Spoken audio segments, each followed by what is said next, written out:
What's up? What's happening? Welcome in. It's the Hoffman Show. We're on the Team 980. We're always live as well on the free Odyssey app.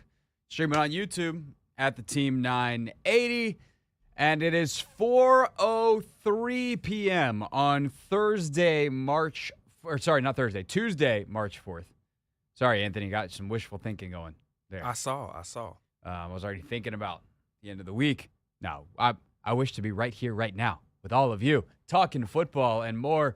Justin Champagnie, by the way, from the Wizards, is going to join us in about 12 minutes. So very much looking forward to talking to him, fresh off his 4-year extension. But it is now, Anthony, essentially 4:04 p.m. Eastern on Tuesday, March 4th. And that means the NFL's franchise tag deadline has passed. Commanders, unsurprisingly, do not tag anyone. I don't even know who would have been. I guess like if you wanted to tag Ertz, you could have. But you probably get him cheaper than the tag, and get a negotiation going and whatever on that. I don't really know who else that would have even been a candidate for them to tag, as there's no major big time budget item for them internally to re-sign. Of course, Terry McLaurin they would like to redo, but you'd only tag a guy if he's out of contract, and Terry's not. But there's only 2 tags that get given out around the league. There was definitely a couple other guys that were on the verge, and we're going to run through now, make sure you're caught up on all of the day's news on what happened with some of those guys and some others. But the only 2 guys that get tagged, Anthony, ultimately are Trey Smith, a guard from the Kansas City Chiefs, and T. Higgins, who gets tagged for the 2nd straight year in Cincinnati. Who's not tagged is Sam Darnold, which I think is the correct move for Minnesota. We talked a little bit about that yesterday, rehash that in a moment. Guys who avoid the tag. Biggest one is Osa Odighizuwa, the defensive tackle from the Dallas Cowboys, who is someone, Ant, that we had mentioned as keep an eye on for a Dan Quinn reunion. No. Odighizuwa, 4 years, roughly $80 million, about a $20 million APY. That's a good deal for the Cowboys. For all the bad deals they've done over the years, that's actually a pretty good one for Odighizuwa. The tag would have been 26 and change, and 4 years at young player entering his prime, what's becoming a premium position. Like that's a pretty good deal for both sides. Odighizuwa's walking away with like $80 million. Good deal for him. But Cowboys keep the cap number relatively low. And then a couple other moves that go down, including the Eagles. They let James Bradbury know he's getting cut. That one not surprising considering he was replaced by Kenyon Mitchell last year, and that worked out quite well for the Eagles, if you'll recall. And part thanks to the efforts of one Saquon Barkley, a.k.a. Anthony? Saquon Barkley. Who got a new NFL record extension for a running back today. 2 years, nearly $42 million in new money for Saquon. But because Howie's Howie, the Eagles general manager Howie Roseman somehow gets his cap number in 2025 down from $13 million to $6 million. Because cap gymnastics. That's how it goes. You pay a bunch of money up front, a bunch of signing bonus money. That money can get spread out. Saquon, a.k.a. Saquon Barkley. He's happy. He got a bunch of new cash. And then Eagles are happy because it counts less on their side of the spreadsheet. Heck of a trick, Anthony, if you can pull it off. Man, that dude Howie, man. Do you know how much cap the Eagles have? Because that concerns me a little bit, Craig. I'm not going to lie. That is a great question. One that I can look up fairly quickly because they are pretty good about updating these things in over the cap. Although I don't see the Saquon deal in here. Why is there no Saquon deal? Contract grades, a new deal, recent notable contracts. All right, let's try Spotrac.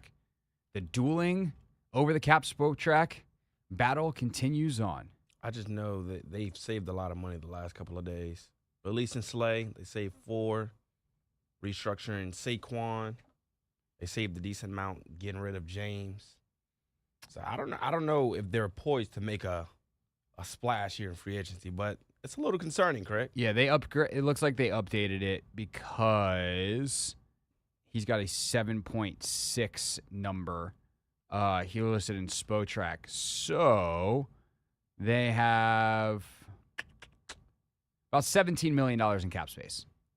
Oh, okay. So as I knock myself down in my chair. Nope, got to stand up. All right. I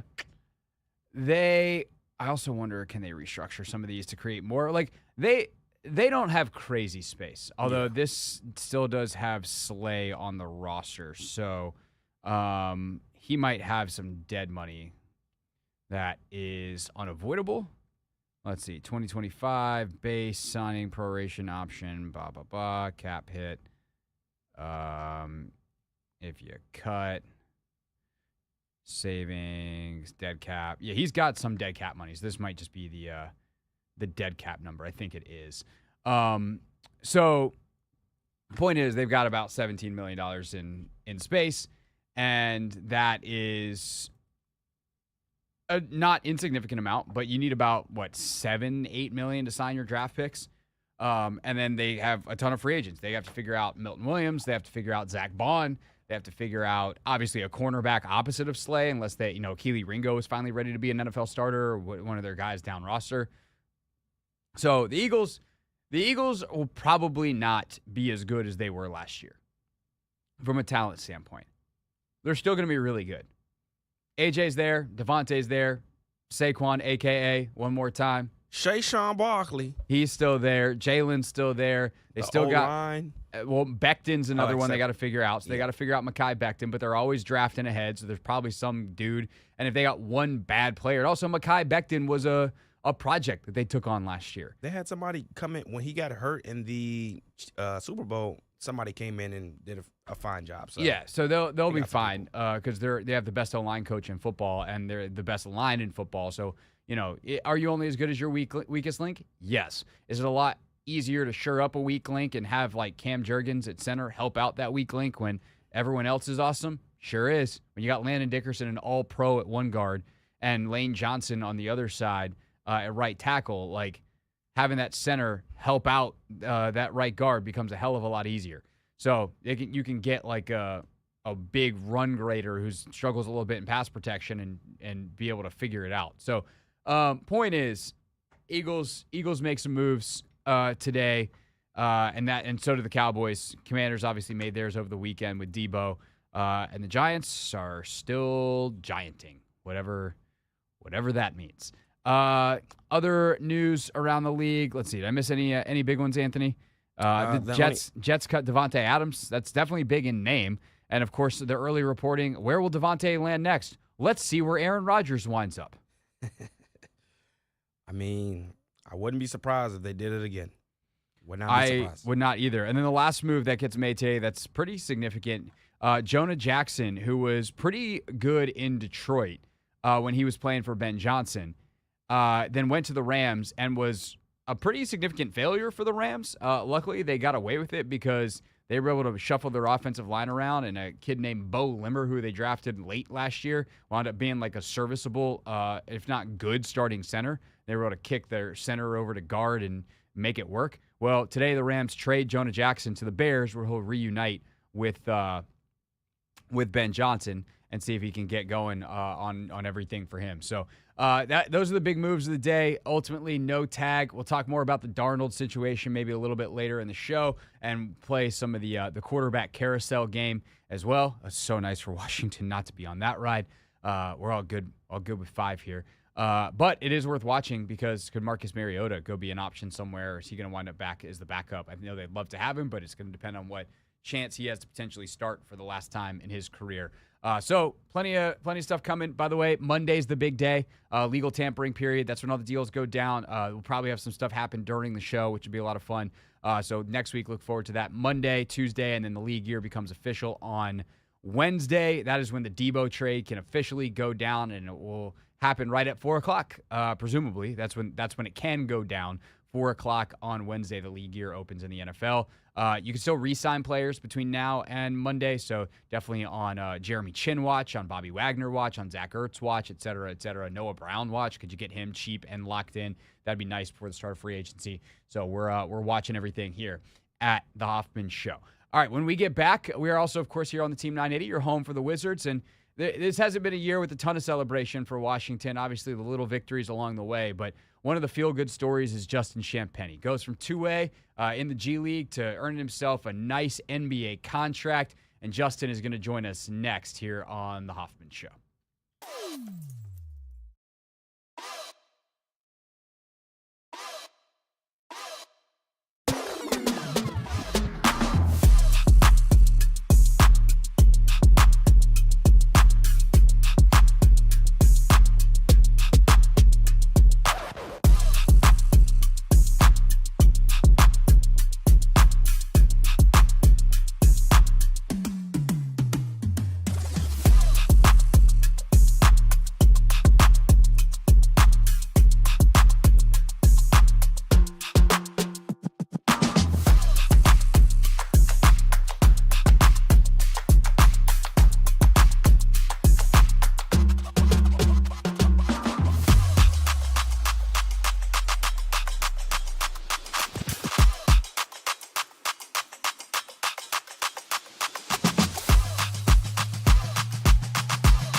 It's the Hoffman Show. We're on the Team 980, your home for Wizards basketball. You can also listen to the games on the free Odyssey app.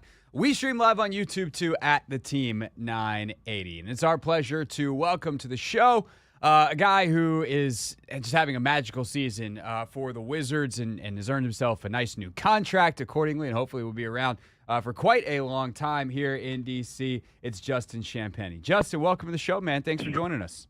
Hey, brother. Thank you for having me. Absolutely. So tell me what it's like to sign that deal you signed the other day. You probably working on it. We can go behind the scenes of it in a second, but like you finally put pen to paper. You know that the deal is done. What's going through your head? Man, it's just pure excitement, pure joy. I've worked, a long time for this, 4 years to be exact, and I'm just super happy to be here, man. I love DC, love what's going on here. I love trying to build something, and I'm just super happy to be here. So how does a deal like that go down? Like, does Michael or Will like pull you aside in the hallway, and be like, "Hey, man, want to talk to you about something"? Does it go all through your agent? Like how do? And most people listening, and I have never signed an NBA contract extension. So tell us how it goes down. Oh, it was conversations back and forth. I mean, between my agent and the team, obviously, and I spoke to Will, but no, it was. I mean, I don't even know how to explain. I'm just like overflowing with joy. It's kind of just surreal for me. That's awesome. Do you have like a first big purchase? Obviously, I'm sure you'll put lots of it away. You talk to your financial advisor. Like, this is life-changing kind of money. That's incredible for you, your family, for the future. But I'm sure you also want to buy something nice. What's that first nice purchase? I don't got like a first purchase in mind, but I do want to help my family. That's the first thing I want to do, is make sure that I square away with my family and do right by the people that did right by me growing up and got me to where I'm at today.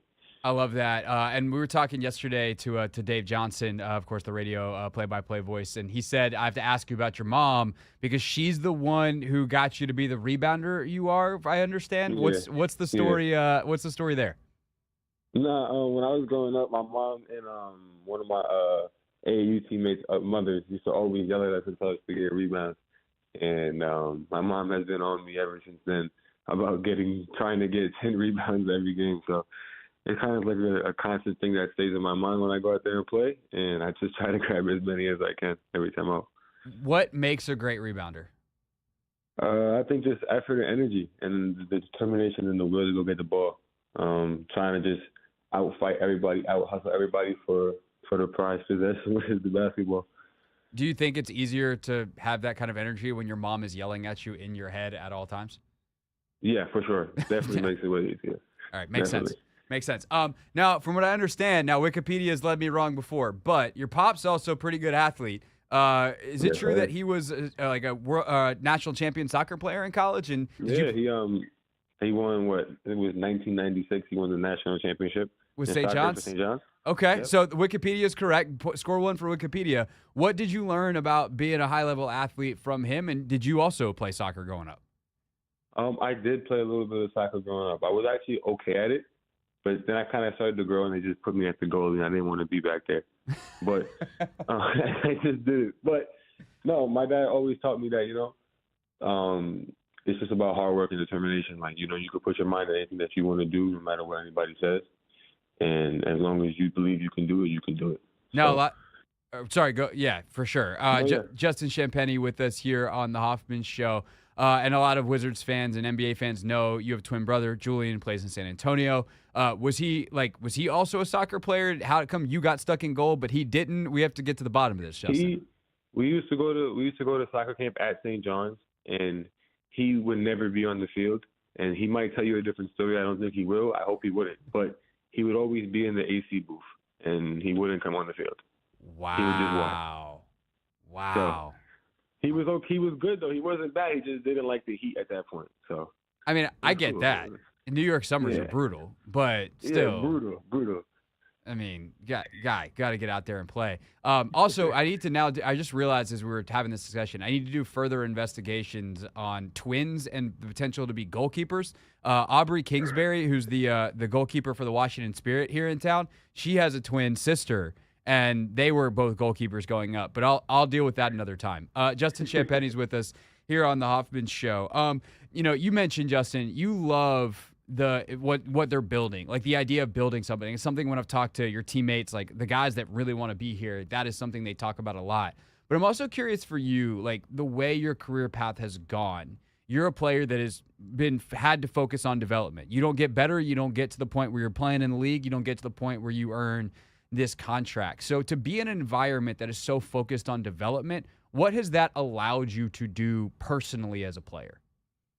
I always say this to people, but I think the biggest thing for me that it's allowed me to do is just be myself. Like kind of just be myself, be who I am, play how I play, go with the flow. Even if I have flaws in my game, try to work them out and figure them out on the fly and put consistent work in day after day with my coaches and my teammates. So I'm trying to just get better and kind of grow in those aspects. So it's just been like a sense of just relief, just being around and trying to figure it out with everybody else. What are the things that you knew you could do that could help you stay around? And then what are the things where you're like, this is where I got to put my nose to the grindstone, put in that work and get better? Rebounding, obviously, I think is my number one. Just for staying around, playing defense, being energy, and just trying to, fill that role of just being the glue guy. And then things that I really I really want to work on were my ball handling and knocking down shots more consistently. And like I think one of the more prominent examples this year for y'all is Alex, and clearly the coaching staff has been like, Sar, you got to take threes, bro. We don't care if you miss them. Like you got to take them. What's it been like to work with coaches that allow you, even at the NBA level, nevertheless what you were doing with the Go-Go, but at the NBA level, take those chances like that? And do you think that's helped your game? I think it's helped me learn and grow tremendously. Just being able to go out there and play my game, play through my mistakes, and trying to find my way. So I think that from a mental standpoint, it's helped me kind of figure out the game a little bit more, where and when to take those shots, or where and when to make a different play. So I think it's just been super, super helpful on the mental side. Was there any light bulb moment where, and maybe it's a shot that goes in, you're like, oh, that's the one, or maybe you get your shot blocked, you're like, oh, nope, all right, understand the speed of the NBA game now. Is there any light bulb moments or stories that you can share, especially from this year, but even at earlier points in your career that were really critical for you? Earlier in my career was more in practice. I had a really good friend, Pascal Siakam, and I used to try to play him one-on-one all the time. So that was kind of my welcome to the NBA moment, kind of seeing how much work goes into what's going on. And then I think the athleticism is the biggest thing in the NBA. That's kind of been a welcome to the league moment. Yeah, for sure. I mean, I remember being in college, and I was not even a college basketball player. I was just a dude who played pickup, and playing pickup with the D1 team at the school I was at, and getting smoked by the white guy at the end of the bench. And I was just like, oh, that's the level that gets you at the end of the bench at D1, and then you go from D1 to G League to NBA. I'd imagine going when you were a two-way guy going back and forth between the NBA and the G League. Does the G League all of a sudden feel like it's in slow motion compared to the NBA? I wouldn't so much as say slow motion, but definitely the athleticism and the size of the players for sure. You got guys in the league that are 6'10", hands on the ball, flying down the paint, trying to catch dunks, and then right. It's just a whole different ballgame sometimes. For sure. Justin Champagnie's with us for another minute here on the Hoffman Show. Just signed this new 4-year extension, going to be in D.C. for a long time. We've talked about your time in the G League, and another guy that may be the best G League success story that league has ever had in terms of NBA success is now your teammate in Chris Middleton. What's it been like to have him around these last couple of weeks and been able to pick his brain? It's definitely been cool to kind of watch K-Mid and see how he approaches the game, how serious he takes it, and all the knowledge he has. Just watching him play, he's poised, methodical. He gets to his spot, trying to learn those things and just watch how he plays and pick from a true vet. You know what I'm saying? Yeah, for sure. A lot of your G League time was spent in Sioux Falls. What can you tell me about the city of Sioux Falls? The city of Sioux Falls, very cold in the wintertime. Could have guessed that. Huh? I said could have probably guessed that. Yeah, terrible snowstorms. Really beautiful in the summertime, though. I plan to go back this summer. Very beautiful.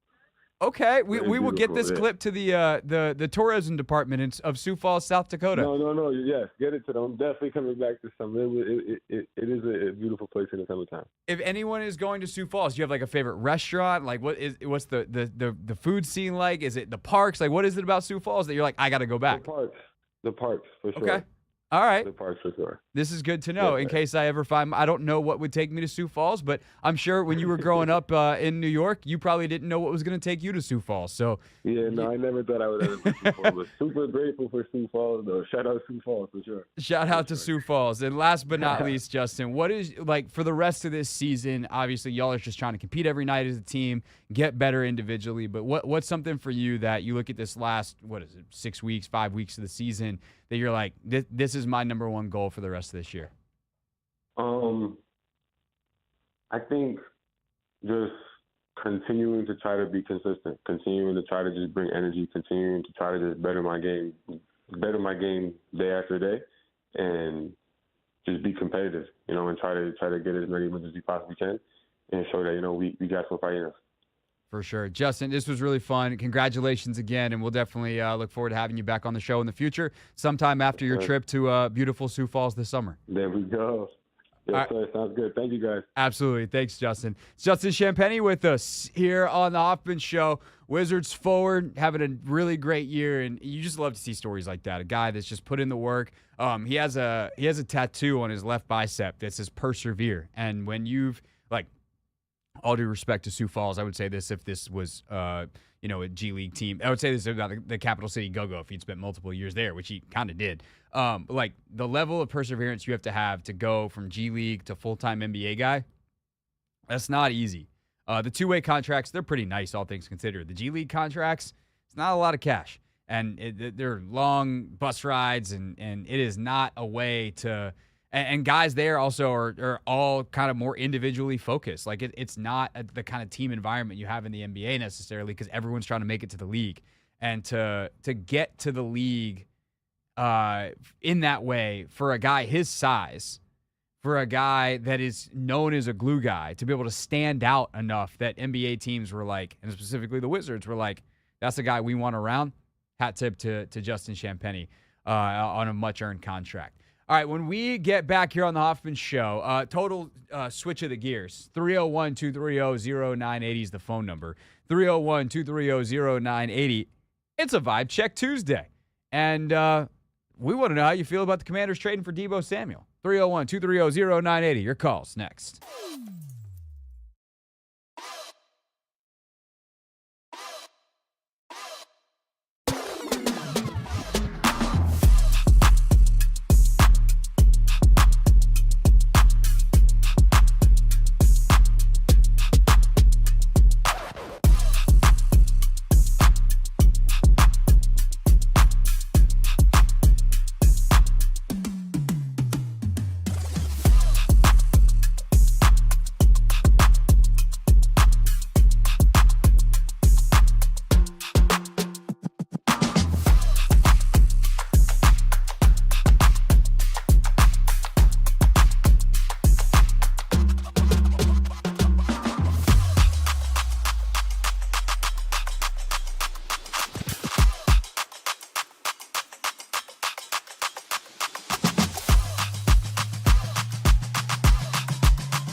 5 o'clock, you'll hear from Logan Paulsen as he breaks down how Deebo Samuel fits in Kliff Kingsbury's offense. That mean motor scooter that is Deebo Samuel. That mean motor scooter, baby. The mean motor scooter. 301-230-0980 is the phone number where you can give us your take on the Commanders acquiring Deebo Samuel. Go ahead and hit us up. It's a Vibe Check Tuesday, and we will get to your calls on Deebo expeditiously. 301-230-0980 is the phone number. But first, didn't think we'd be taking calls on Sioux Falls today, but we just had Justin Champagnie on, the Wizards forward, fresh off his 4-year, $10 million extension with Washington. And I asked him about Sioux Falls, and Rob had to call in because Rob's got more info on Sioux Falls. Justin played there at the Sioux Falls Skyforce. Rob, you apparently also have experience and things to tell us about Sioux Falls? I spent 2 weeks out that way. It's on the way out to Mount Rushmore and Devil's Tower and Sioux Falls. So I spent almost 2 weeks out in that region. So yes, and you were asking about the food? Yeah, sure. I mean, I'll take anything on Sioux Falls. Why not? Bison burgers, bison ribs, fantastic. Okay. And I guess you told Anthony that their barbecue is really good? Yes, that's what I was talking about. Yeah, even the buffalo brisket is excellent. Huh.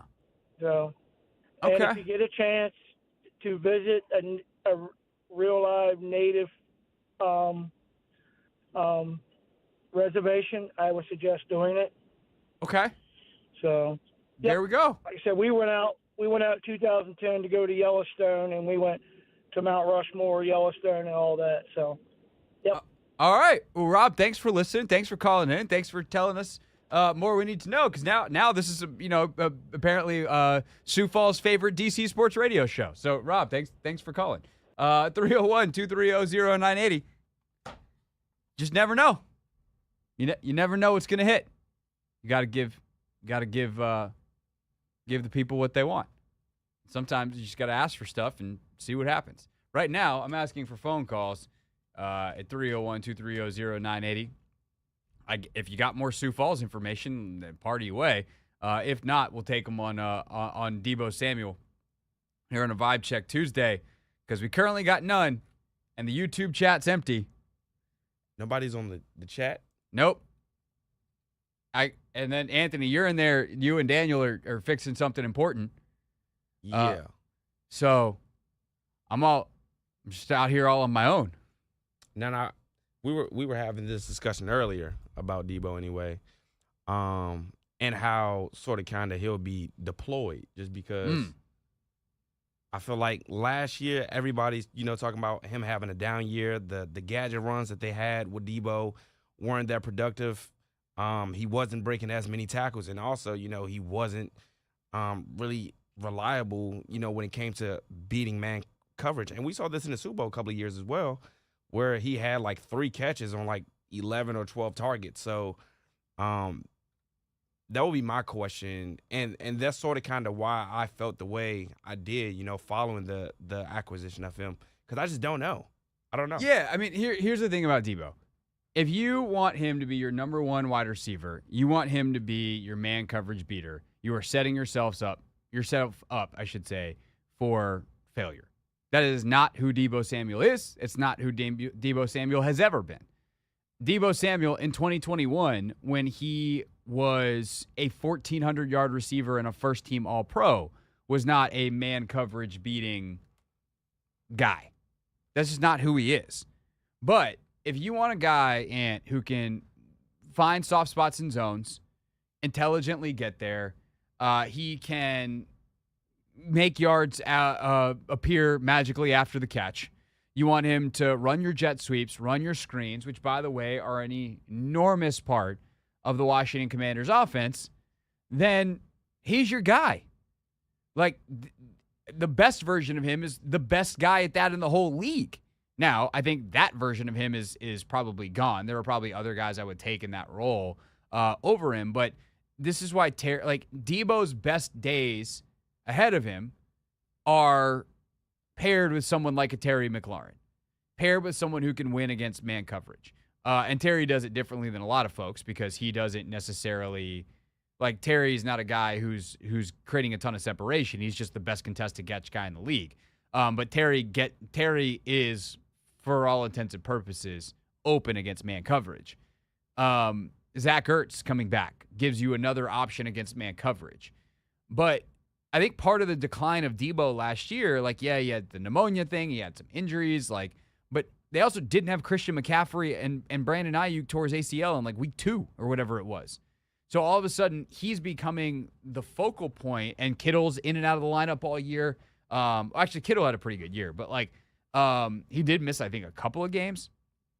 And Deebo is going to be a better role player and complementary piece. Now, when I say role player and complementary piece, that can still be a big role, but he can't be the guy you build your whole offense around from a passing game standpoint. And that's why when he is paired with the younger version of Ayuk, or not the younger version, the healthier version of Ayuk, McCaffrey, like all those dudes, Kittle, he can just drill a defense because you're so focused on the other guys that he gets a little bit of space, and then that's where he's magical. So if you can have Terry and the scheme and Ertz and, B-Rob or Eckler or one of these other guys taking some focus away, now Deebo can be the best version of himself. Now, I think you said it perfectly. And I think the other part to it was more so the money for the guy. But, again, this is a low-risk, high-reward kind of a situation. Yeah, so. $17 million is a lot. I mean, it's a lot of money, like cash-wise. Like, I would take $17 million. But, like, NFL wide receiver money, it's not crazy. Yeah. They can afford it. That part, to me, is not that big of a deal. Let's go to Charles. Charles, thanks for calling. You are on the Hoffman Show. Thank you for having me. This is easy for me. Deebo is going to bring so much. Well, one is going to let Eckler kind of take some of the pressure off of Eckler because he can do some of the same things with the screens and, the short passes. Another thing is the knock on him was he only had that one good season. But if you have Kittle, you have McCaffrey, you have to spread the ball around. We don't have those weapons. So Deebo is definitely going to be a benefit to our offense. He fits right in perfectly with what Kliff wants to do, like you said, all the time. Like, it's no money. Well, we have the money to cover it. I'm fine with it. I'm totally happy with it. Yeah, man, I agree with Adam you. Peterson. That too, right? Especially on the personality part, like he and Deebo know each other real well. Charles, thanks for the call. And I also think I'm glad Charles said something because it made me look this up real quick and refresh my and now all of your memories. Like, Deebo's 2021 is insane. He had 1,400 yards on 77 catches. That is preposterous. He had 768 yards, Anthony, in 2021 after contact.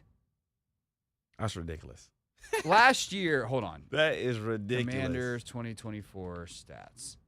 Hold on. 77 for 1,400? Yeah. Last year, total, the second leading receiver behind Terry was Zach Ertz, yardage-wise. He had 654 yards. Deebo had 768 in 2021 after contact. Now, that said, in 2022, he had total. This is total. I'm done with the yak yards. 56 catches for 632. 23, he had 60 catches for 892. And then last year, he had 51 catches for 670. So even in his quote-unquote down year last year, 51 catches would have been third on the team for Washington. And what did I say, 670? Yeah. That would have been second. That's more yards than Ertz had last year. And that's in a down year where he played 15 games. So, again, everything is relative. The biggest dip that Deebo took last year was his rushing yardage. He went from averaging about 6 yards a carry. Last year he had 136 yards on 42 attempts. He had 232 yards on 42 attempts 2 years ago. So he just didn't have a good rushing season. But that is what it is. As a receiver, like that, he actually had an okay year last year. It's just not nearly as good, obviously, as 21, not as good as the year prior where we had almost 900 yards receiving. But he had a year that would have still been an upgrade based off of what Washington had at the receiver position, and that's without Jaden Daniels throwing to him and Terry McLaurin opposite. So, if you want to put a positive spin on it, it's probably a good way to do it. When we get back, more of your calls on the Team 980.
It's the Hoffman Show. We're on the Team 980, always live as well on the free Odyssey app.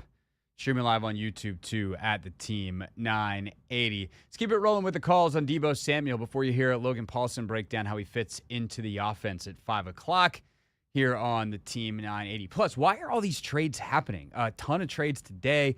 Deebo trade over the weekend.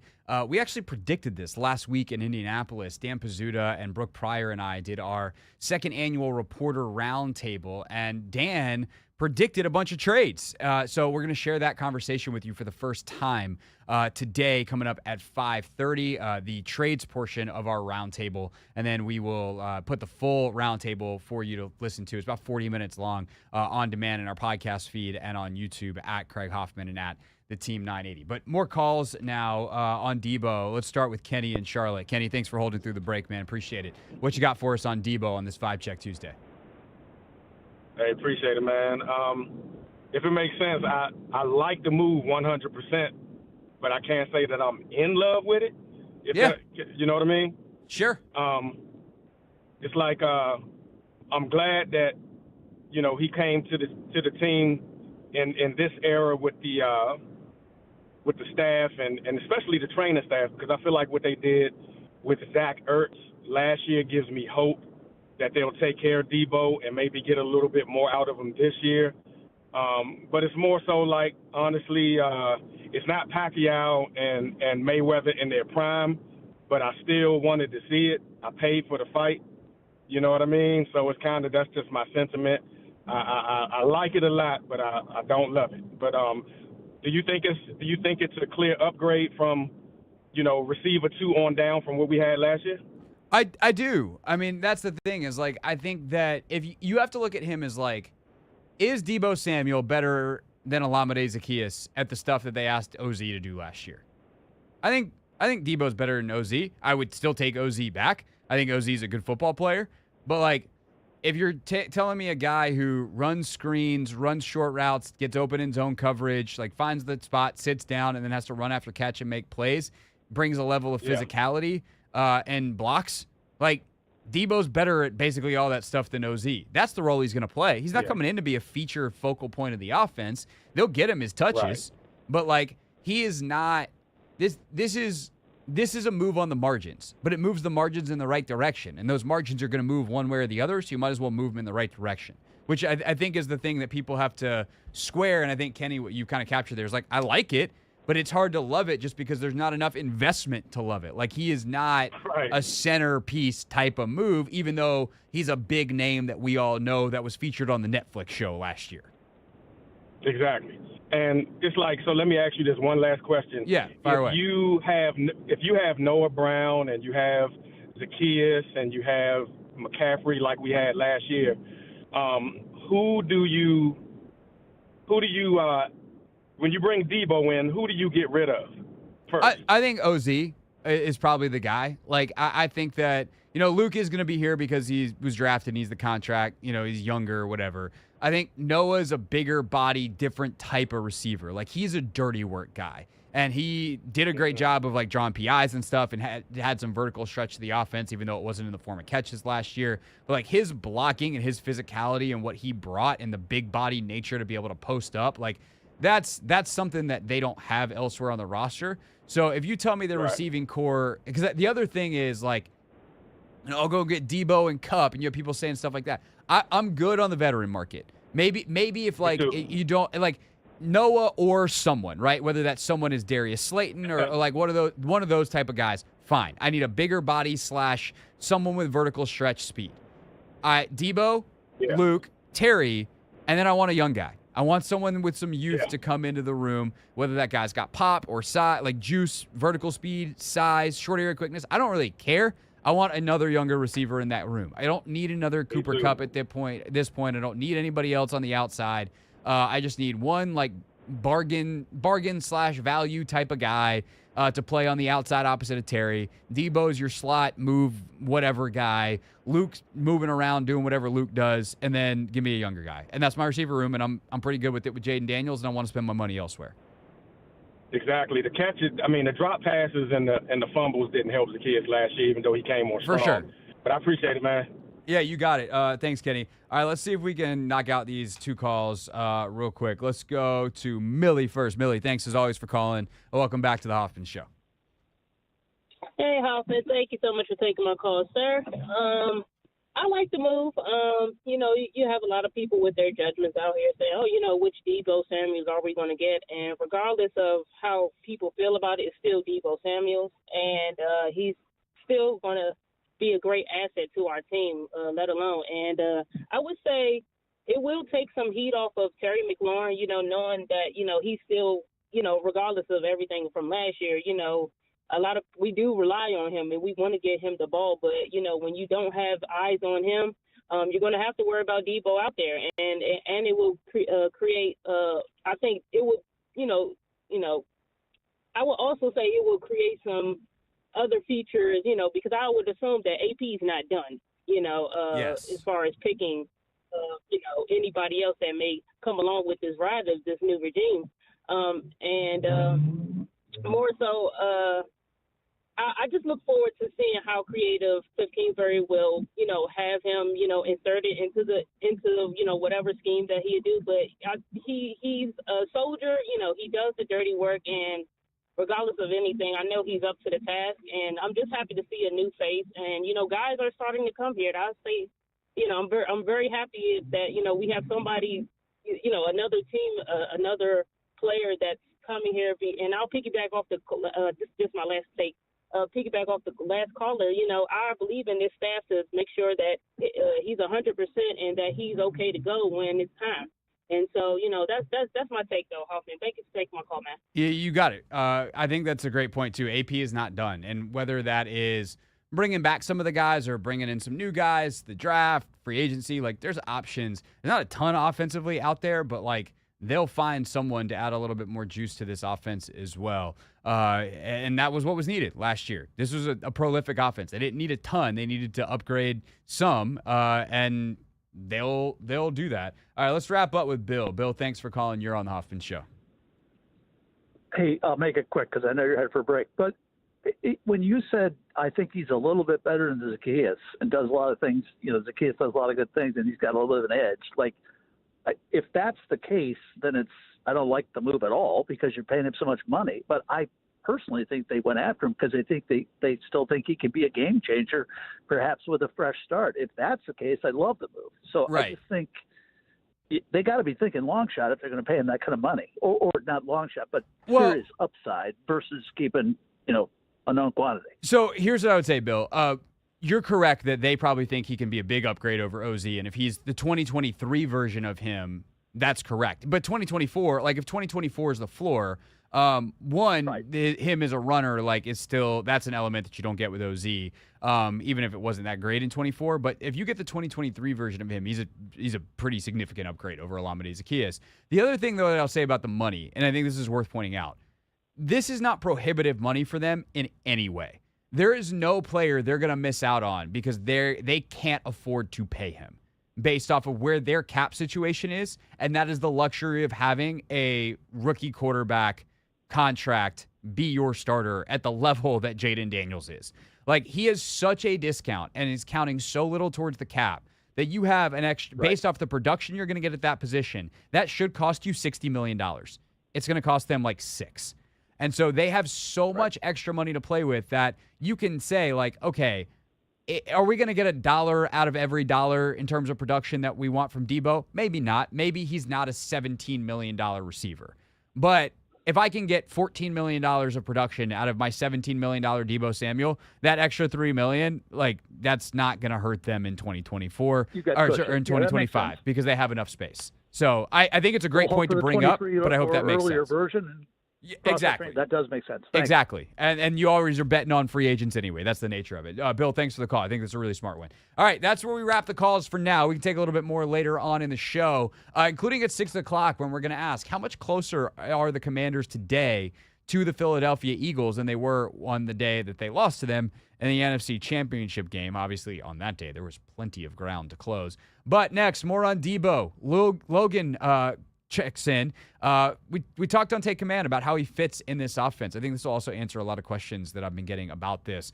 So Take Command style, Logan Paulsen with us next here on the Hoffman Show.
the Hoffman Show. We're on the Team 980, always live as well on the free Odyssey app.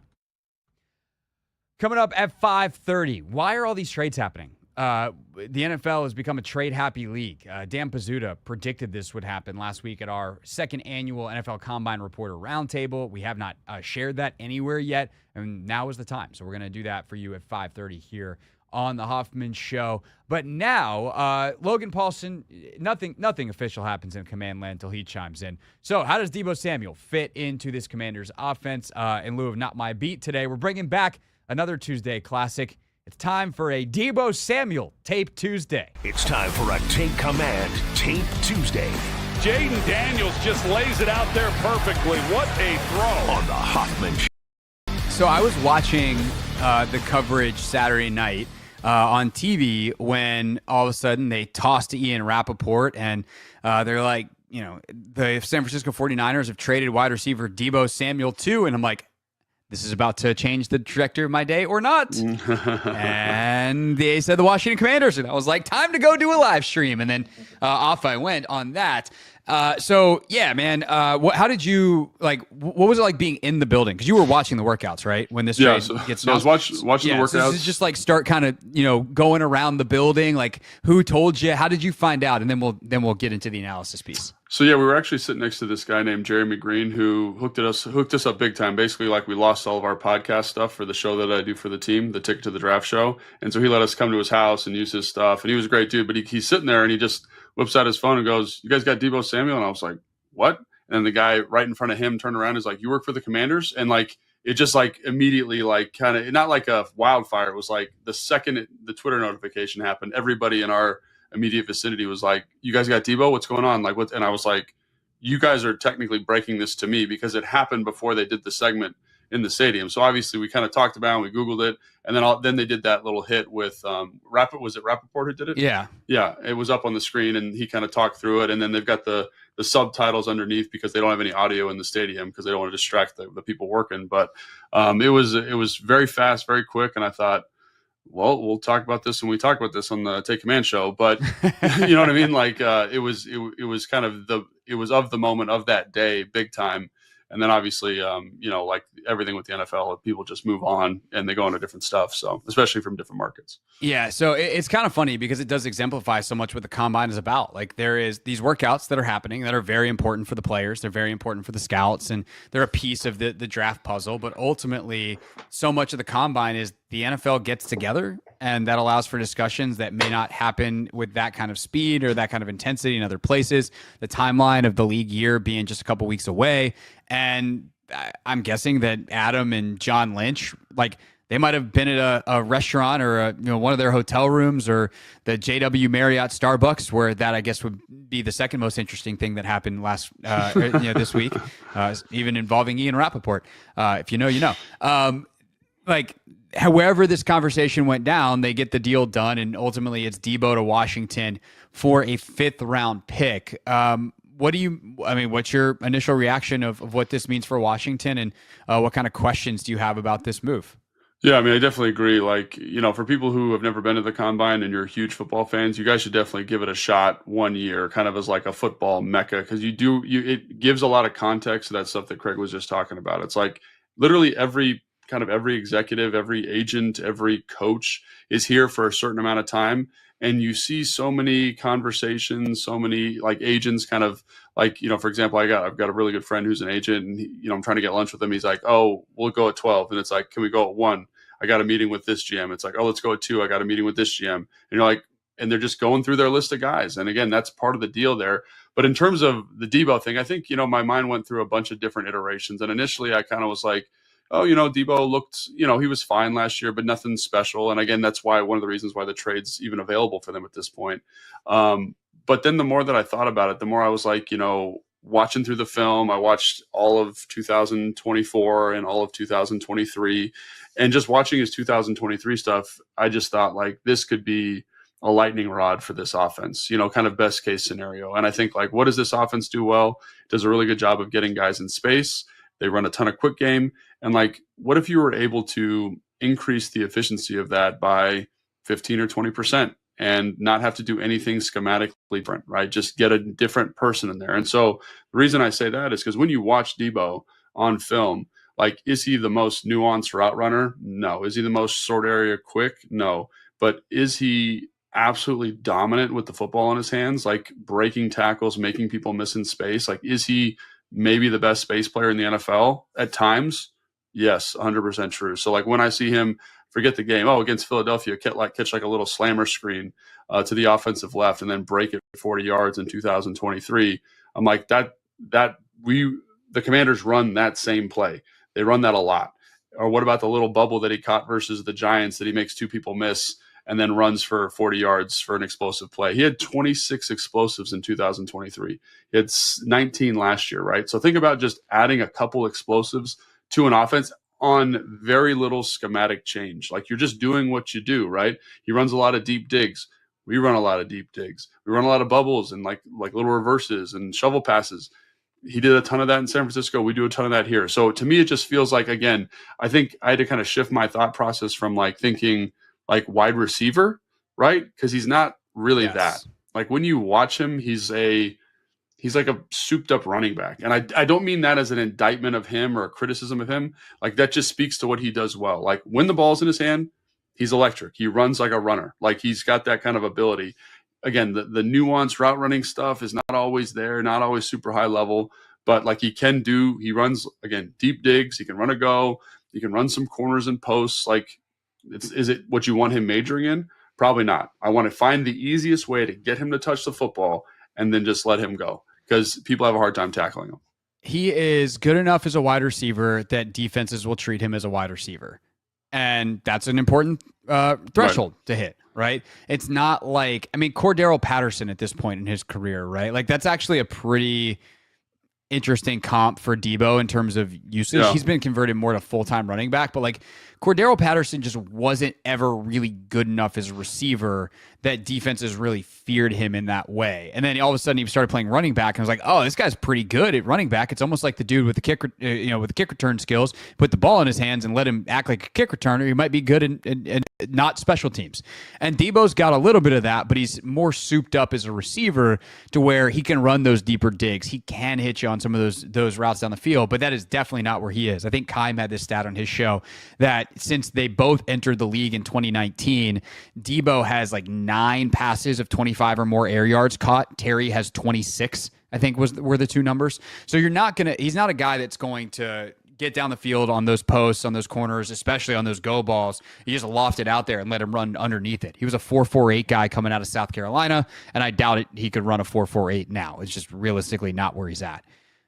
But he, unlike a lot of guys who lead the NFL in explosive plays, will catch the ball, run through people, and get the 25 plus yards or whatever, 15 plus yards, whatever the threshold is for whichever version of the explosive play stat you're using to get those explosive plays. And that is something this offense had at points last year. Like, Diami did a decent job of that at times. Eckler did a decent job of that at times. But like, what if you melded those two into one player?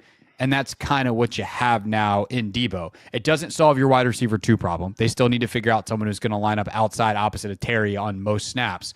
But we talk about adding juice to the offense. They've added juice to the offense as long as he comes in shape, and we can talk about that more in a second. Yeah, and I think, we talked a lot about, I was doing my draft prep, talking about Xavion Williams from TCU, the receiver. He's 6'3", 222, ran a 4.49 at the combine, excuse me. And he's got that running back receiver crossover. And I thought, man, that would be great if you drafted him to, again, kind of soup up the running back position, soup up a little bit at the wide receiver spot, but he's not a true wideout. And to me, this is kind of the same thing, except you've got a guy who's done it at the NFL level and is very, very good at it. Now, I don't know how much he'll be playing running back in this offense. I do think it's something they should definitely explore. I think it's something that, like, again, you want to be more explosive. You want to kind of maximize his ability. And to me, he's a guy that I think it would be excellent. So again, like, there are some issues with him, and again, I want to bring this up because it's important to understand this. He wouldn't be available if there weren't issues, like, just to be clear, right? And like, we're acknowledging that. However, like, even if he plays like he did in 2023, like, he will be a huge net positive for this offense, especially for a 5th round pick. And everyone talks about the cost, and I understand he's making a lot of money, but really, like, that's a very competitive receiver number. I think he's like the 19th or 20th highest paid receiver in the NFL. So it's not like you're $17 million, and it's a 1-year commitment, and you're about to unload John at 16.5. Like, you're basically, if they wind up getting a 5th for John Allen, which I don't know if is going to happen, but let's pretend for a second, you would have had a wash on the picks and basically traded Deebo and $500,000 for John Allen. Right. And I think I'll take that for this team 10 out of 10 times. And especially if you can get him. And again, like, I'm not saying he was bad in 2024. I think the whole offense was struggling in 2024, and it didn't maximize anybody, And so, but in 2023, like, man, he did some like really special stuff. Like, and I don't like to overhype guys, but I was watching the film. I was like, man, that's an incredible play. And it was like a couple of plays later, oh, that's an incredible play. And it was like, that's who he was. He had like a 6 or 7 game stretch in 23 where he just looked dominant. And it's not like he's running this. It's not like watching Justin Jefferson. It's like, here's a slammer screen, like a screen at the line of scrimmage where like Trent Williams is going to come out and block for you. And I'm going to make the first guy miss. Trent's going to block the second guy. I'm going to outrun this dude, stiff arm this guy, and then run for a touchdown. And I was like, man, like his hit rate on that play was tremendous. It really was like a running back running it. Like, that's how good he was at it. And so again, we run a lot of bubbles. We run a lot of screens. The Commanders do. The other thing that he did was, like, there was a couple times where they're running like what I would call spot, corner, sit, flat, and he's wide open, catches the ball, and he breaks that off for 40 yards. And just having a guy who is that physically strong and that dynamic, and again, he's got to be healthy. He's got to be in shape. All those things have to hit. But I do think, like, if you get, again, even a version, it's not like, I heard a lot of people saying, oh, we need to get the version from 2021. No. That dude's never coming back. If you get the dude from 2023, you're stoked offensively. If you're Kliff Kingsbury, you're stoked with this. Because, again, it just raises the floor of the stuff that you do so well, the stuff that Jaden does so well. And I think about how accurate and quick Jaden is with the football. Like, that's going to help him be a better version of himself, which is also very exciting. So initially I was kind of like, oh, he's a little bit older, a little bit banged up, a little bit overweight, like didn't play well last year. But then I thought about it and I was like, this could be a really, really nice fit. And again, it's got to work out, but it could be a really, really nice fit for the Commanders. Here's the other thing with the Commanders and the way they run their offense. The versatility to do different stuff formationally without changing the people on the field, right? Not the same personnel, but or same people, what feels to the defense like different personnel. That was a huge feature for them last year. Is Eckler a receiver or a running back? Is Zach Ertz a receiver or a tight end? Like, how are we treating him? Deebo can play running back. Deebo can play receiver. He can play outside. He can play inside. Like, what do you treat him as? And that was the whole idea of getting Ben Sinnott.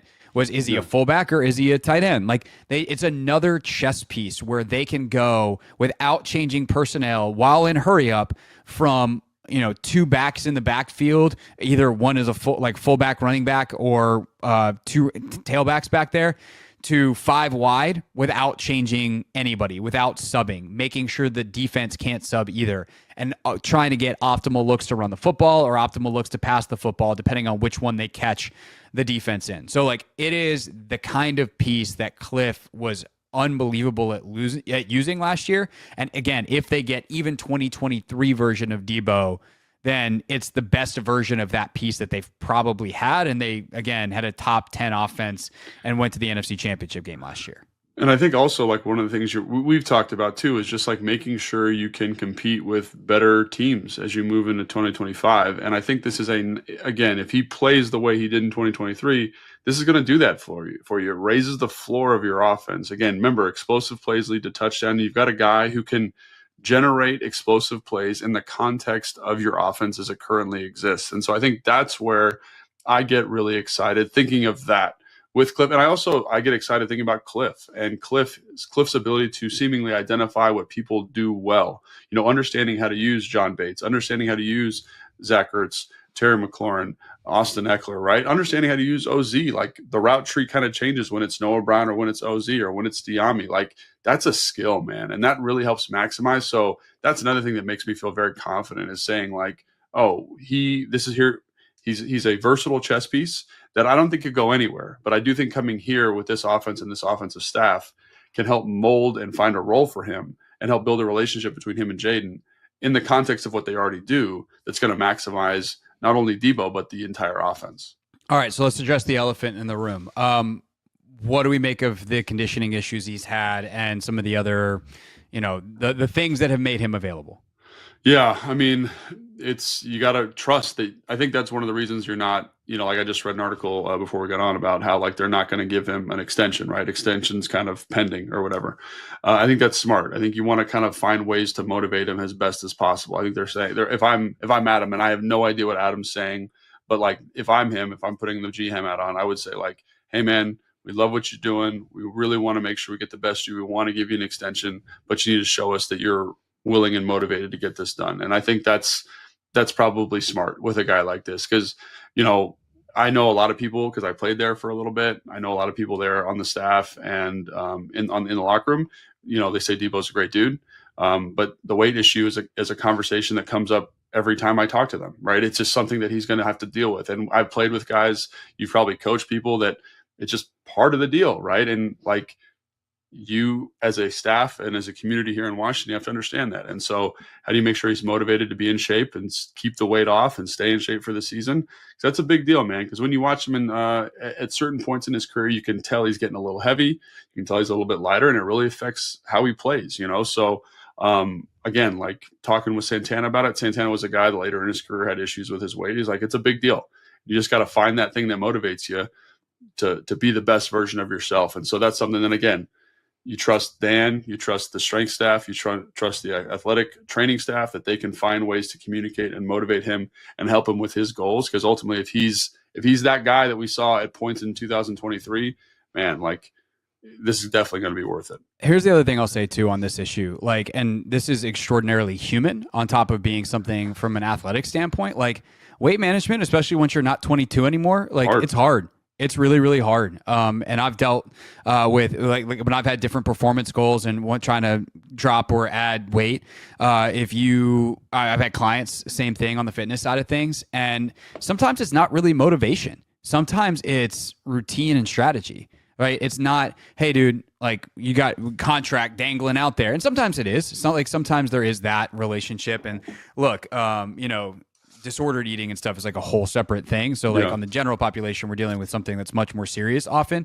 And athletes, it can be as well. So it's worth saying that on like a human level, but like a lot of it can just be strategy of, okay, can we set you up with the routine that works for you? It's not necessarily playing into your motivation. It's like, okay, what do you need? What works for your body? Here's the meal plan. Can we get you a chef? Can we, all right, we'll have these meals available for you at the facility. And then can you, when you're not at the facility, can you either have the chef or get it delivered, or can your wife cook? Like, can you cook? Like however it is that you got to get it done. It's just getting the strategy right. And hopefully here they can do that. Again, it's part strength staff and part of the workout size, but really if we're talking about weight, it's probably more diet. And discipline, and that comes again to the strategy of setting up a plan that works for the player and the athlete. And I know where Deebo works out. I know who he works out with down there at Exos. Nick Hill is one of the absolute best, and they have a tremendous relationship down there. So like, what is Deebo doing to make sure that when he's at Exos down in Phoenix, or when he's whatever else he is this offseason, when he eventually moves here, that he has the resources and the plan to stick to that at this stage of his life as he enters his 30s, now at age 29, where we all know that the metabolism starts to slow a little bit, and that's just a reality of being a human being, and being a professional athlete does not change that at all. Yeah, absolutely. And I think, when I say strength staff, like they have an RD on staff there that works with them, right? So like that's a big deal. Registered dietitian for those not in the acronym loop. So I do think the Washington Commanders, like, Chad, the whole staff there, they're really well equipped to handle this stuff. And so again, that environment, and also the environment that Dan has done a great job cultivating, Adam's relationship with him, I think that all is going to help him be the best version of himself. I think also being motivated is a big deal, maybe not with the weight, but just from a play standpoint. So I think all those things will factor in. And, I think also Dan's done a great job with guys who are a little bit older, a little bit more tread on the tire. And I don't want to be saying that like Deebo's old, but his play style kind of lends it to being a little bit older, but he understands, like, look at how Zach Ertz kind of has this resurgence here, because they do a great job of kind of saying, hey, you need to take a vet day, you need to take a rest day. We need to take kind of a walkthrough day for you. Same thing with Bobby. And I think you could kind of put him in a similar bucket, again, to make sure that he's at the best, that he's at his best for this season. So I'm really excited. Ultimately, if they use him the way I think they will use him, and I have the utmost confidence Kliff understands that as well, just because he's such a smart guy. So I think this environment here is perfect for him, and I think it's going to help maximize him and maximize this offense, which is ultimately the goal. All right, so to summarize, there's the negatives, the positives, everything. Net, what are the Commanders getting in Deebo Samuel? Yeah, so I think about one of the things that I found, worrisome is the wrong word, but just kind of a red light, when you're kind of looking at the data, right? This is, again, they outperformed the data. They did a great job. Super impressed with Jaden and the offense in general, right? But when you look at one of the things that just was a little bit worrisome is the number of kind of 18-play drives, 16-play drives, right? Those are traditionally not things that you can maintain over the course of the year, right? And so, talked to our buddy Sam Fortier. He sent me some stats because he's so good at that stat stuff.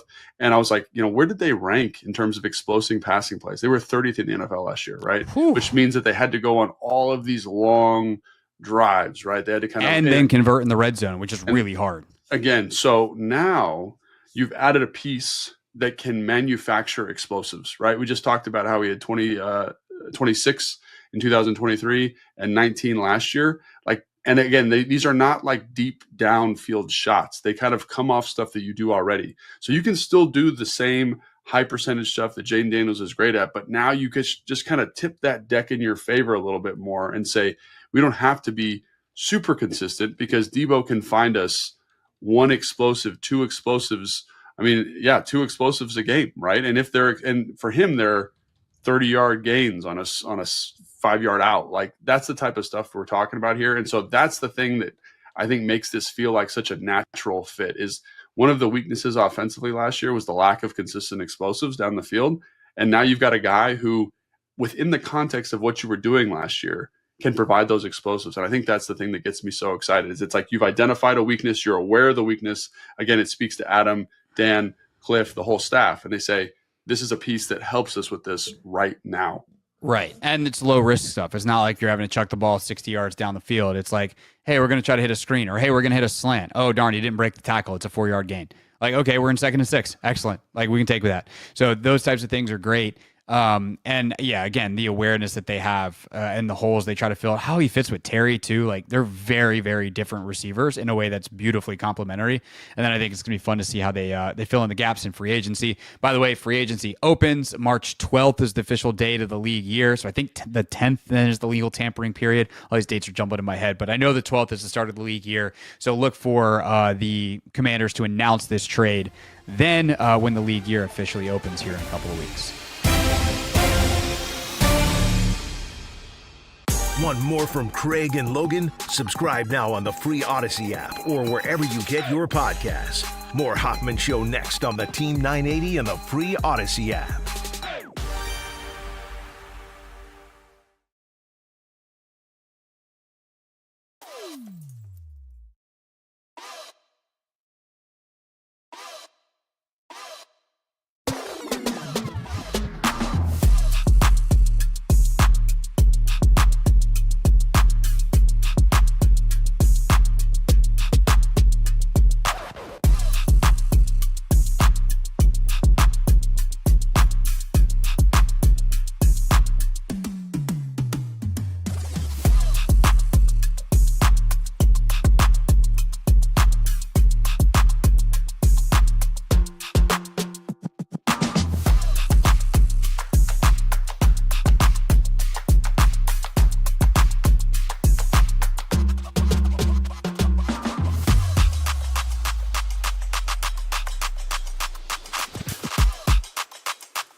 Hoffman Show. We're on the Team 980. We're always live as well on the free Odyssey app, streaming live on YouTube too at the Team 980. Last week in Indianapolis, had a ton of fun interviewing all kinds of folks, having different draft analysts come by. But we also did something that we've now done 2 straight years, and plan is to keep this going as long as I'm going to Indy and doing the show, a reporter roundtable where we get a couple of friends, sit around with some microphones, and we each bring an idea to the table, and then we talk about it. And for the second straight year, my great friend Brooke Pryor from ESPN joined. And this year, Dan Pizzuta, who joined us all year long on the show from the 33rd team, he joined us as well. And the topic that Dan brought to the table was trades and why he thinks there's going to be more of them moving forward. And lo and behold, that weekend, Commanders trade for Deebo Samuel. Today, you have the Jonah Jackson trade and a couple of others that go down around the league. So, figured, this was always when we planned to share some of the roundtable. 2, that made deciding which part to share pretty easy. The full thing is going to be available after the show today. In our podcast feed, it's about 40 minutes long. We talked about what we learned from the Commanders in 2024, coaching staff sizes, nuanced but very, very interesting that Brooke brought to the table, and what you're about to hear right now. Here's me, Dan, and Brooke in Indianapolis last week. All right, my question is, are teams going to start and really continue to be more aggressive pursuing top-level talent in trades because free agency has been kind of mellowed out a little bit over the past, especially over the past couple of years. We know, top tier free agents don't really happen. There's no star player who reaches free agency. So if they're good, their teams are going to resign them. Teams like the Eagles are resigning them as early as humanly possible to where they're in great deals. So we don't see, T. Higgins was going to be the number 1 guy this year. He's probably getting franchised. We see that stuff all the time. So if you are looking for that type of player, is a trade something that teams are going to be a little more aggressive, giving away draft capital and being willing to give the extension also outside of that in order to get that type of talent? And I think we see, a Myles Garrett is someone that Washington is going to be very interested in. That is very interested in, no doubt about it. I think it's a great question. And I'm glad you brought up Garrett at the end here, because I think there's 2 categories here. I think there's Garrett / quarterbacks, and then there's everybody else. Because there's, for Myles Garrett, it might cost you multiple firsts. And he's probably the only defensive player outside of Micah Parsons in the league. I think those are the 2. Maybe the only 2 non-quarterbacks in the league that I would even consider that for. What about TJ? I think TJ's too old at this point. He's what, 31, 32?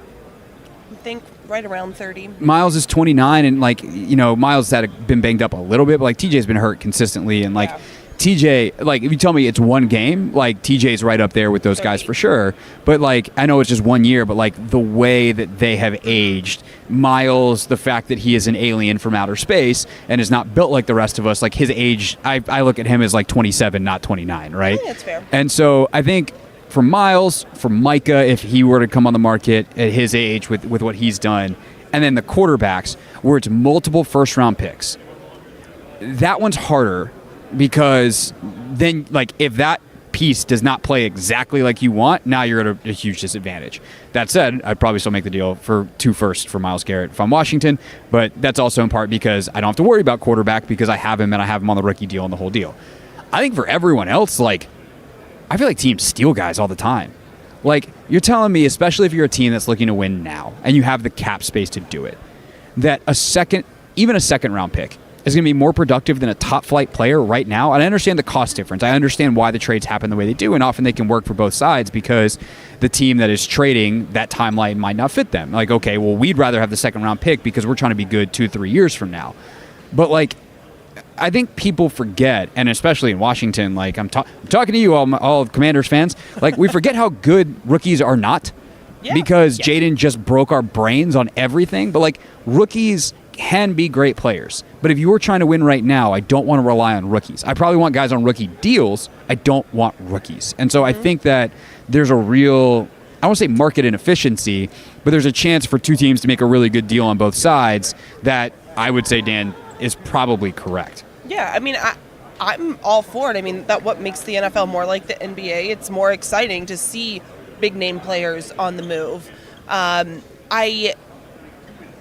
I do think that it's interesting you bring up the quarterback point as far as like how much does it affect what quarterbacks move, what teams can move. I think that if teams have a quarterback in place, they are in a much better position to be aggressive with everything else. Like last year, I mean, the Steelers tried to get Brandon Ayuk. It made a ton of sense because it felt like at the time the team was a wide receiver away because they had Fields and Wilson. I don't know that I necessarily agreed with that, but that's how they saw it. Right. So like one of these two guys is going to work. Exactly, but it's kind And of hilariously, showing. that's still where they are. One of these two guys, we don't know which one. We'll bring one of them We are back. just on a merry-go-round. It is Groundhog Day. Every day at the Combine's the same. Every Steelers season is the same. But I do think that it's showing, to your point, like guys are not coming available in free agency. Either you draft them or you have to move mountains to get them in a trade. Like those are the options now. There is not an open market the way that there used to be. And so something has to give. If the most capital you have is draft picks, send them, trade them. I mean, I'm all for it. I mean, I was against the Christian McCaffrey trade when it happened because I felt like it was a luxury trade at the time. Like they didn't really need him, but that turned out to be a huge difference maker for them when his Achilles are fine. I think that's a good point too, because like same thing with it got said about Jahmyr Gibbs to Detroit as a draft pick. Like no matter how you're spending prime capital on something that seems like a luxury, like if you're right, it doesn't matter. It goes back to my initial thing in the last part of the conversation. Yeah, if you're good, nothing else matters. Just be good. Be good at what you do. Yeah, I think that's kind of one of the things where if you can get one of these players, and I think I was one of the few people who really liked, and especially as someone who is very like analytics focused also, I think in the minority of this Christian McCaffrey trade is actually good because it is like a force multiplier for, especially in that Shanahan scheme. Like if the Steelers had done it, I would have been, no, that doesn't make sense. Right. They would never But do if it fits, and because I think that was something that certainly opened up what the 49ers were able to do. And I think that is kind of the big thing that I also thought about for these trades, like especially during this Rams run where they were in the F them picks type of thing, when they were giving up these draft picks for like a Jalen Ramsey, it made building the rest of the roster so much easier because when you are looking for what you need in a fourth round pick, he only needs to be doing this very specific thing because you already have these star players elsewhere who are taking up such an outsized responsibility in the defense. And, you know, when you can build around Jalen Ramsey and Aaron Donald, 32 teams would want to do that, so it doesn't always work. But when you are kind of taking those swings on that top tier talent, it does increase the margin of error you have for trying to get some of these later round picks, these rookie deal players, to be able to be useful players for you. So I think it does also help you there.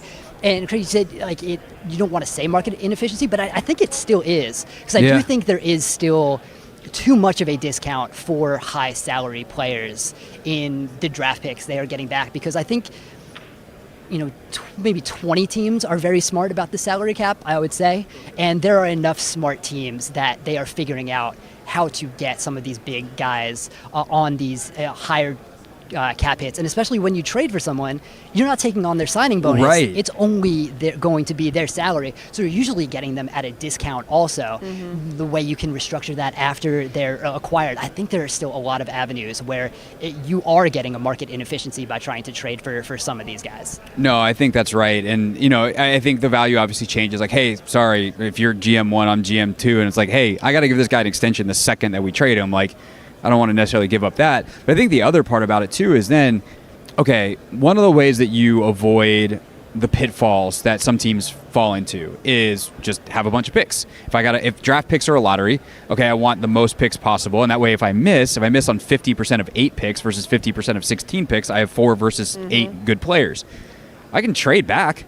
And that's the thing where I think sometimes teams will actually go too far all in. Is like, can you split that difference of, I'm going to make the trade, maybe I give up even if I give up a first.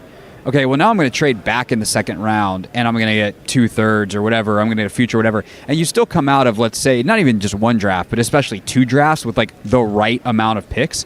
There's enough maneuverability in the draft to take the swings. Are you going to have as high of a chance of hitting as the first round pick? No. But also, I would say this, too. Like, if you're Washington this year, you're picking at 29. And, like, not that you can't get a great player at 29, Not that you can't get a really useful player that can contribute now, or a high ceiling player, big swing, whatever. You can get that player at 29, but it's a hell of a lot easier to do it at 15 or 10 or 8. So saying trading like for Washington specifically and Garrett, if I'm trading the 29th and 30th picks, let's say they make the Super Bowl next year, 31st pick, and they lose the Super Bowl next year. Hey, screw it. Let's say they win the Super Bowl next year. And I'm trading the 29th and 32nd pick. That's basically 2 second-round picks for Myles Garrett. What are you complaining about? Yeah. And so I think you have to also realize, and this is where, we talk about egos and people getting in trouble. Like, you have to be realistic about where you are. And if you're trading, if you're the Chicago Bears a couple years ago, or the Carolina Panthers a couple years ago, and you trade away next year's first, and then that winds up being one overall in the Caleb Williams draft, that's because you were bad at your job. You weren't realistic about what you were actually trading away. And everyone knew it at the time that was stupid, except for apparently the Panthers. If you're Washington now and you're like, I'm pretty sure this Daniels guy's going to be pretty good. If you're Houston, even if you're trading away stuff, you're like, all right, CJ, and we might have a little bit down year, but like we're probably picking at least in the 20s, if not the late 20s. If you are obviously Kansas City, Baltimore, Buffalo, very, very different equation on the math. I mean, a great example that the Steelers did this when they traded for Minkah Fitzpatrick. Like, in some ways, they were kind of early adopters of this trend if it continues. And they had it was a early to mid 20s because they always pick early to mid 20s.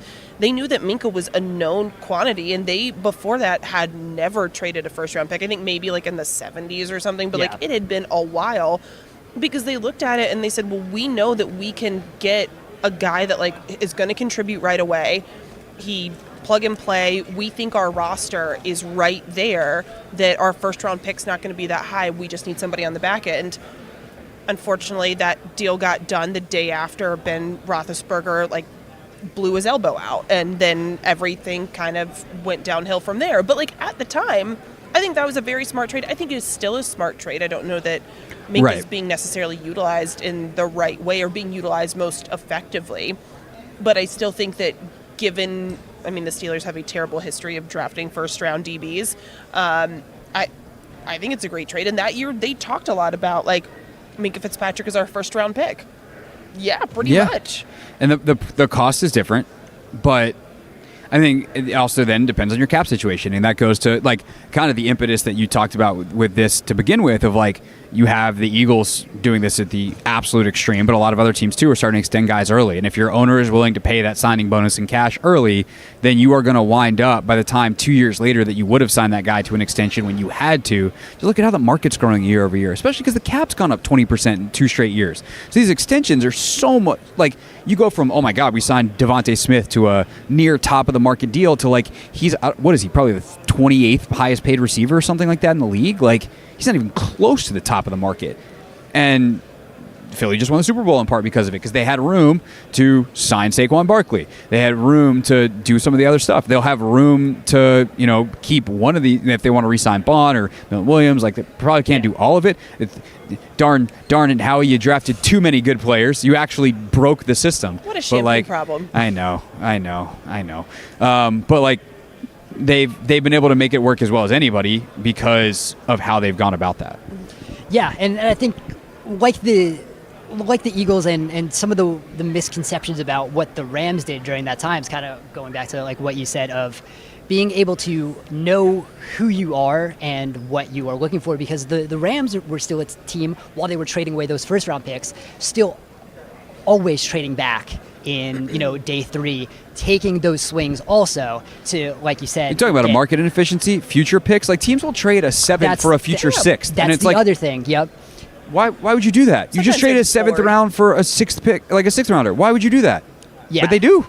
Yeah, then that is the thing. I think these smart teams are figuring out where they can get some of those edges in trades. And and that is the way where I think you kind of do have to get some of the better players. Like even just today, like Khalil Shakir signed an extension for the Bills, which he would be a great receiver once he gets to the free agent market. But after 3 years right now, he's already locked up. So that's taking away that type of guy who would be able to he's already underpaid to go on a complete different tangent from what he signed. Should be getting like double what he signed in Buffalo. But it's those type of players, and we see teams like that are just being more aggressive, locking those types of players up, and they're just not hitting the market. So trying to get the guys in trades, and sometimes they're going to be, 28, 29. But if you are a team who needs that top-end talent, I think it's worth the risk.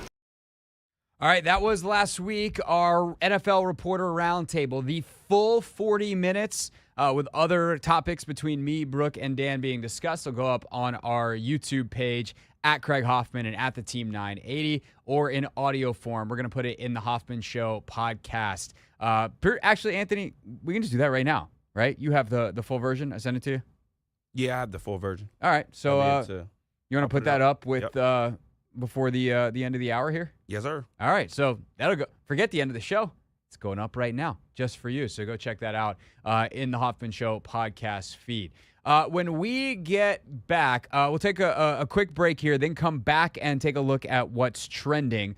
Then we will get into how much closer the Commanders are to the Philadelphia Eagles. Of course, the team that they are chasing in the NFC. That is coming up here to round out the final hour of the Hoffman Show.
Final hour of the Hoffman Show on this here Tuesday. Tomorrow, this hour won't exist.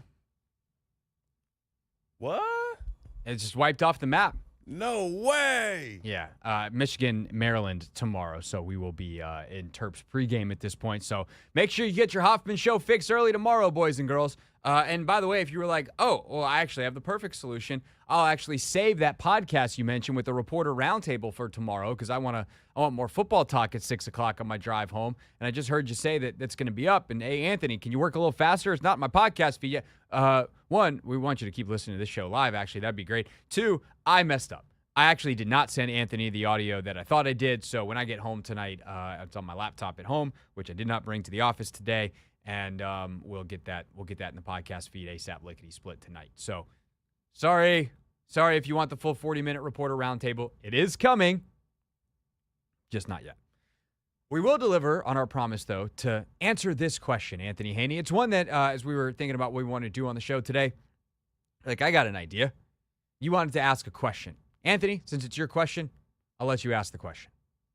Mr. Craig Hoffman, yes, I did propose a question to you. And off of the Deebo Samuel signing, how much closer is Washington to closing the gap between them and your Super Bowl champion Philadelphia Eagles?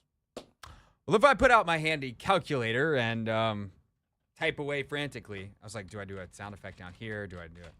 Afraid to hit too much on this keypad because that also controls the video, controls the number pad over here, so I can't do that wacky bit. Of course, we always just use our phones now as calculators. Hey Siri, can you open the calculator for me? It did. See, that's a. Usually Siri responds, though. I know. That's better for the radio show, Yeah. but it did fail me on the audio bit. And if I punch the cup, I don't know. There's no way to put a number percent on it. 2.7%. Okay. Here's what I would say. The Commanders are closer to the Eagles today than they were the day that they lost, based off their roster improvements, questions I think the Eagles have, and what I think will be hopefully more improvement year over year in Washington for a couple of pieces. But actually that one might wash out because Jalen Carter still just finding his own is one of the best defensive tackles. Kenyon should continue to get better. DeJean, it feels like those guys can't get any better than how they played late in the year. But those guys will continue to be more consistent and good and play at a high level. They have a bunch of young dudes, and I think those dudes will get better. That said, the Eagles are potentially losing Zach Bond, which would be an unbelievably enormous hit to their defense. He was so incredibly critical to what they did, and he obviously played individually at a damn near Defensive Player of the Year level. He was a nominee for the award. So I think they probably wind up figuring that out, but then what do they do on the defensive line next to Jalen Carter? Milton Williams is going to be a $20 million a year player, and if they re-sign Bond, I think it's probably going to cost them Williams.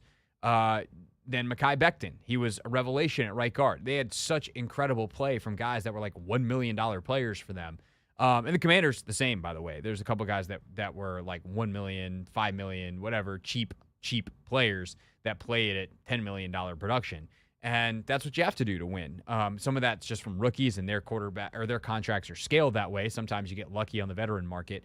But I think the biggest addition that either team has made so far is Deebo, obviously. And if he can provide some easy answers for Washington, and also, by the way, specifically against Philadelphia, you're going to have to break their defense a little bit. And Jaden figured out how to do that a little bit late in the season, that second game, and frankly, even in the NFC Championship game, and frankly, Pat Mahomes in the Super Bowl. Eventually was just like, F it, throw it deep.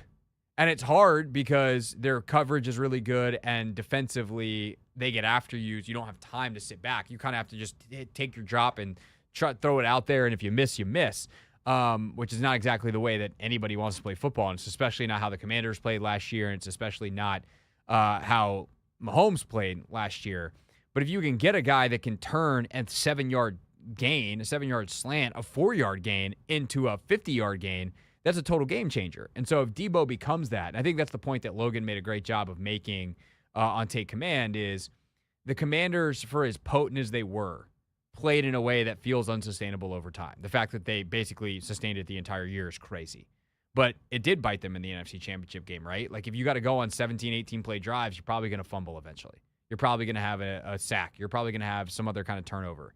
And Washington got away with that almost the entire year, in part because their fourth down stuff was so good, so those drives looked a little different. They had an extra down in a lot of cases. And then Jaden was so fastidious with the football, you didn't have to worry about that. Well, now if you can take some of those 17-play drives and turn them into 7-play drives because you have an explosive play from Deebo in the middle without changing your play calls and without elevating your risk, that's a game changer. Have they done enough so far to catch Philadelphia? No, absolutely not. Are they going to be able to do enough to catch Philadelphia? Not unless Philadelphia loses all those dudes I think that we just talked about. But are they closer today? And do we expect them to get even closer with some of the improvements, hopefully internally? Can McCaffrey be better? Can Sinnott be better? Can some of the other guys, later round picks, be bigger contributors? Not to mention, can they upgrade a couple places in free agency in the draft? I hope so. But Philly's not going to sit pat and not get better too. Yeah, I mean, so we see Deebo as an offensive, guy that's going to be able to elevate our offense. Is keeping pace with their offense sort of kind of going to be the best way to measure whether or not we've really made improvements or elevated the team to an extent? I mean, it's part of it. I mean, I think that for a team as good as Philadelphia, you have to do it all, right? Like, you can't be like, hey, if we can just score with them, well, like, it's easier to score with them if you get more stops. That number's not as high. So it's got to be everything. And, that's another huge thing. Like, what does Lattimore, like, one of the biggest additions Washington can make this offseason is trading whatever version of Marshawn Lattimore they got last year for a good version of Marshawn Lattimore. And I'm not talking like 2018 All-Pro Marshawn Lattimore. I'm talking, can you play at a borderline Pro Bowl level? Maybe you don't make it. Maybe you're in consideration because you're on a good team. But, like, you don't need to be an All-Pro. You don't need to be one of the best 5 corners in football. Can you be one of the best 15? Can you not get in fights? Can you not give up 150 yards to A.J. Brown? And, like, if they can get a reliable corner, and that guy is Marshawn Lattimore, who's already on their team, but with a full offseason to get healthy, with a full offseason in the defense, with a full offseason for Joe Witt Jr. and Dan Quinn and their staff, Tommy Donatel, their DB's coach, to, like, understand Marshawn and how to best use him, and design the game plan like that from day one, design their defense for 2025 like that from game one, that's the biggest probably improvement they can make, unless they have one of these edge players fall to them in the draft that's like an instant day one game changer. If for some reason Shamar Stewart from Texas A&M or James Pierce from Tennessee falls to them at 29, and then that guy turns into Jared Verse, well, yeah, that's a total game changer on your defense. But the biggest probable game changer is just Marshawn Lattimore going from bad Marshawn Lattimore to good Marshawn Lattimore week in, week out. And if they can do that, then, like, they're a lot closer to Philly than they were last year. Yeah, that's just the thing with Philly. And we talked about it all last season when we had to face Philly. They just don't have, a lot of chinks in the armor. So, every time you come at them, you literally got to have your best night. And that's really the only way forward. Not only do they not have a lot of weak points, like they don't have those Achilles heels, like they're like iron fortified everywhere. I mean, their star power is crazy. They just got dudes everywhere, and that's the thing with Washington. Washington wasn't particularly weak anywhere last year. They just weren't overly strong anywhere either, and they just played out. Jaden elevated everyone, and they played at a high level. Mm-hmm. Dog, Philly's got goons everywhere. Goons compliment, goons positive, everywhere. And that's why, like, if Deebo can be even 2023 Deebo, a genuinely dangerous player, if Marshawn can be a genuinely dangerous player, if Terry is Terry, Jaden is Jaden, and you get, one or two more guys to elevate, now we're talking about a team that can compete with Philadelphia. Mm-hmm. But I don't know that, Detroit at their best, they've got other stuff they got to figure out personnel-wise, and obviously how does the coaching go as they lose both coordinators. But, like, Detroit roster-wise is, like, the only team that I really see that can compete with Philly in the league. Everyone else is going to have some things go right. And I think teams like Washington, Baltimore, Cincinnati, Buffalo, Kansas City theoretically have the best chance of beating them in a one-game scenario because they got better quarterbacks. Yeah. I think that's also why we just fell in the puncher's chance category, and that's sort of kind of like where we remain until like we make, a little bit more improvements or, we get a big name here or there. And the other thing, too, is like what happens. The fact that they haven't re-signed anybody is interesting. I'm going to say that, and then we're going to go to commercial break, and they'll be like, breaking news, they re-signed Jeremy Chin on a 3-year deal or whatever, because that's always how that goes. But we just don't know enough about this roster to be – I mean, it's March 4th, right? The league year hasn't even started yet. Starts the 12th officially. The 10th is kind of, when the legal tampering period starts. And we'll start to get an idea. And hopefully in the next 6 days before the 10th, you get a couple of names that re-sign. Mm-hmm. But we don't have an idea of where the floor is right now because they haven't filled the holes, which actually leads beautifully into, we didn't plan it this way, but sometimes the show works out. It plans into the next thing I want to talk about, which is some of the narrative around how you build a roster. Like we got this comment on YouTube that was like, what does the Deebo thing signing or Deebo trade do for signing a wide receiver 2, free agency or draft? That's a false choice. And I'm going to explain it to you next in a way that hopefully gets us to not have that question asked much more on the show. So we'll get into how rosters are actually built in the NFL ahead of the roster building season next here on the Team 980.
Free agency or the draft? It's a popular question this time of year. However, the answer is por qué no los dos? Why not both? It's the Hoffman Show. We're on the Team 980. We're always live as well on the free Odyssey app. We're streaming live on YouTube too at the Team 980. And occasionally, super producer Anthony Haney, we're kind of a little bilingual. Un poco. Poquito. Yeah, un poco, un poquito. Un peu. That's French? En français. Oui. Oui. Oui, Si. oui. Oui, si.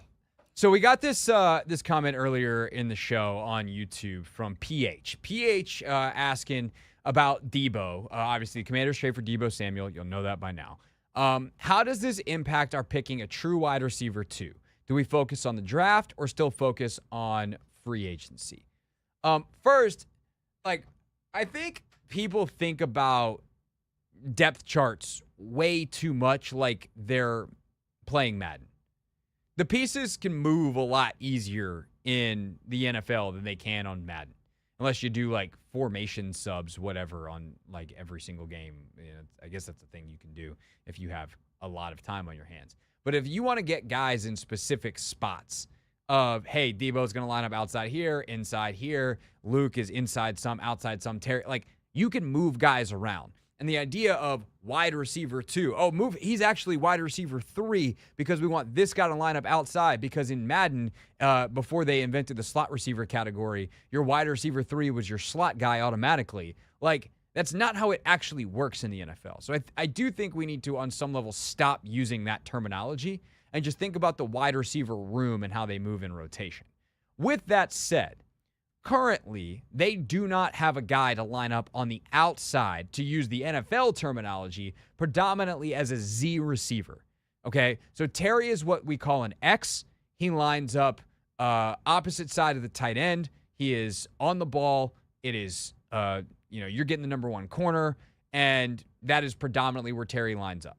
Okay? Your Z is your opposite side, and in your traditional, two wide receiver sets, he's lining up to the side of the tight end. Tight end's on the ball. He's off the ball. It allows him to get freer releases, etc. But he's an outside receiver. And there's certain route concepts in the West Coast offense that are designed, take advantage of those different splits and the X and the Z and the spacing of it all and blah, blah, blah. Now you add slot receivers, you add some of these spread formations, you add bunches, you add, all these different things. And who's the X, who's the Z, who's the F, who's the H, who's all these different, terminologies or how different teams label them with the lettering system. It doesn't really matter that much. But on a baseline level, you're going to have two guys that line up outside and some guys that line up inside. They are movable and interchangeable to an extent depending on the offense. But predominantly, on average, two guys are going to line up on the outside more than other guys, and they don't have the second guy right now. So to that end, wide receiver 2, they still need. And what I would say more directly to the question, Anthony, is, and why I say por qué no los dos, is the draft is not somewhere you can go to and reliably pick up anything unless you were in a situation like Washington was last year, where you are reliably getting a quarterback because you have the second overall pick in a draft where there are 3 guys that in almost any other year would have gone 1 overall. If that's your situation, great. Or if you are Tennessee this year and you are saying, come hell or high water, we're getting Abdul Carter and we want an edge, or Travis Hunter's 100% our guy, and you have the number 1 pick in control of the draft, okay, fine. Don't go sign an edge player. That's a way you can operate. But if you're Washington sitting at 29 and you're like, we're going to cut Andrew Wiley because we want to get a right tackle in the draft, and then all of the tackles that you thought would be there at 29 aren't there, now what do? They start falling off the board, or you get desperate and have to trade up and do something dumb? Do you take the next best guy at 29 even though you had a 3rd-round grade on him? Do you say, I guess we'll try again at 29th pick of the 2nd round? Oh, God, that guy we had a 3rd-round grade on, and we'd be fine to take in the 2nd round. Someone else liked him a little bit more. He went at pick 27 in the 2nd round, and now we're screwed again.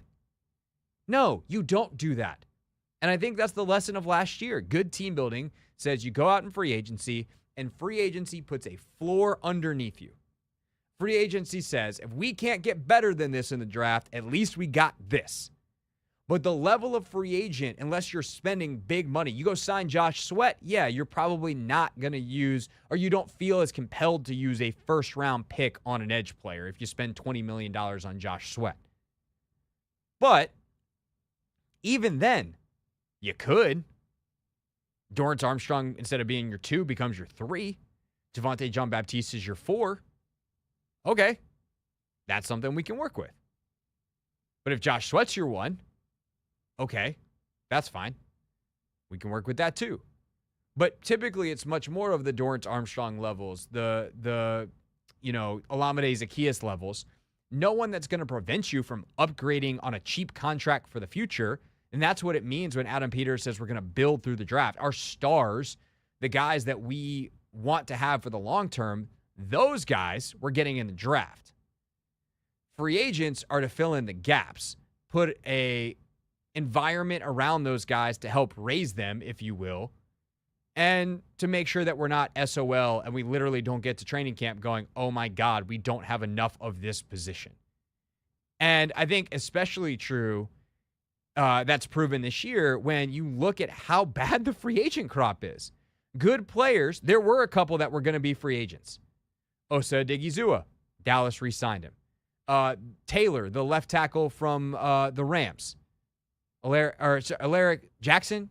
I think it's Jackson, not Taylor. Yeah, Jackson. Alaric Jackson, left tackle of the Rams. He's a starting caliber NFL left tackle. That's why he didn't get to free agency. And so you're going to have to draft those guys, from your good players to your star players. Your free agents, that's really not what it's for. So what does Deebo do? He makes it so that you have less pressure to get another weapon. He gets you a good weapon for right now, and he does not change remotely how you address your receiver position otherwise in free agency, really, or, frankly, the draft. Yeah, I think you put it perfectly. And also, I think a thing when it comes to the draft and sort of kind of, I think what we did last year in terms of drafting, the best player available, because, again, you don't know how the draft is going to fall. I don't think D-tackle was, number 1 on our priority list heading into the draft last year, but that's what fell to us. And I think that's how Adam Peters and, crew will continue to move. For sure. Yeah, for sure. And I think you want another great example of this, the Eagles. The Eagles always draft offensive and defensive linemen. Mm-hmm. Why? Because you can never have enough of them. And the NFL moves fast enough that there are no veterans that aren't, basically no veterans, that aren't 1 year removed from being off your team, right? You sign guys to 3-year deals in the NFL, which you very rarely see longer. A guy like Odighizuwa got 4. Okay, so he'll be an exception. But most guys sign, Luvu, Biotish, those guys, right? 3-year deals. There's very little guaranteed money in the 3rd year. So you can typically go 1 year, okay, now we're in year 2, and after year 2, that guy's probably going to want an extension if he's good, or if he hasn't been good, team might move on and cut bait, and you get the salary cap savings, a la what the Commanders are about to do to John Allen. Wasn't that long ago that he signed that deal. Yeah. I think for him it was a 4-year, so for him it was even an extra year. But by the time there's 1 year remaining, typically that last year, it's little guaranteed money, and you can move on. And so for a rookie deal, which those are all 4-year deals, I think later rounds might be 3, but you're talking about 3-4-year deals that are the cheapest deals you can get. Why wouldn't you add that kind of depth to any room? Like, no one's got 5 veterans in a room. Like, you're not getting 5 veteran wide receivers. It's a silly thing to do. It's a terrible way to distribute your salary cap. So, yes.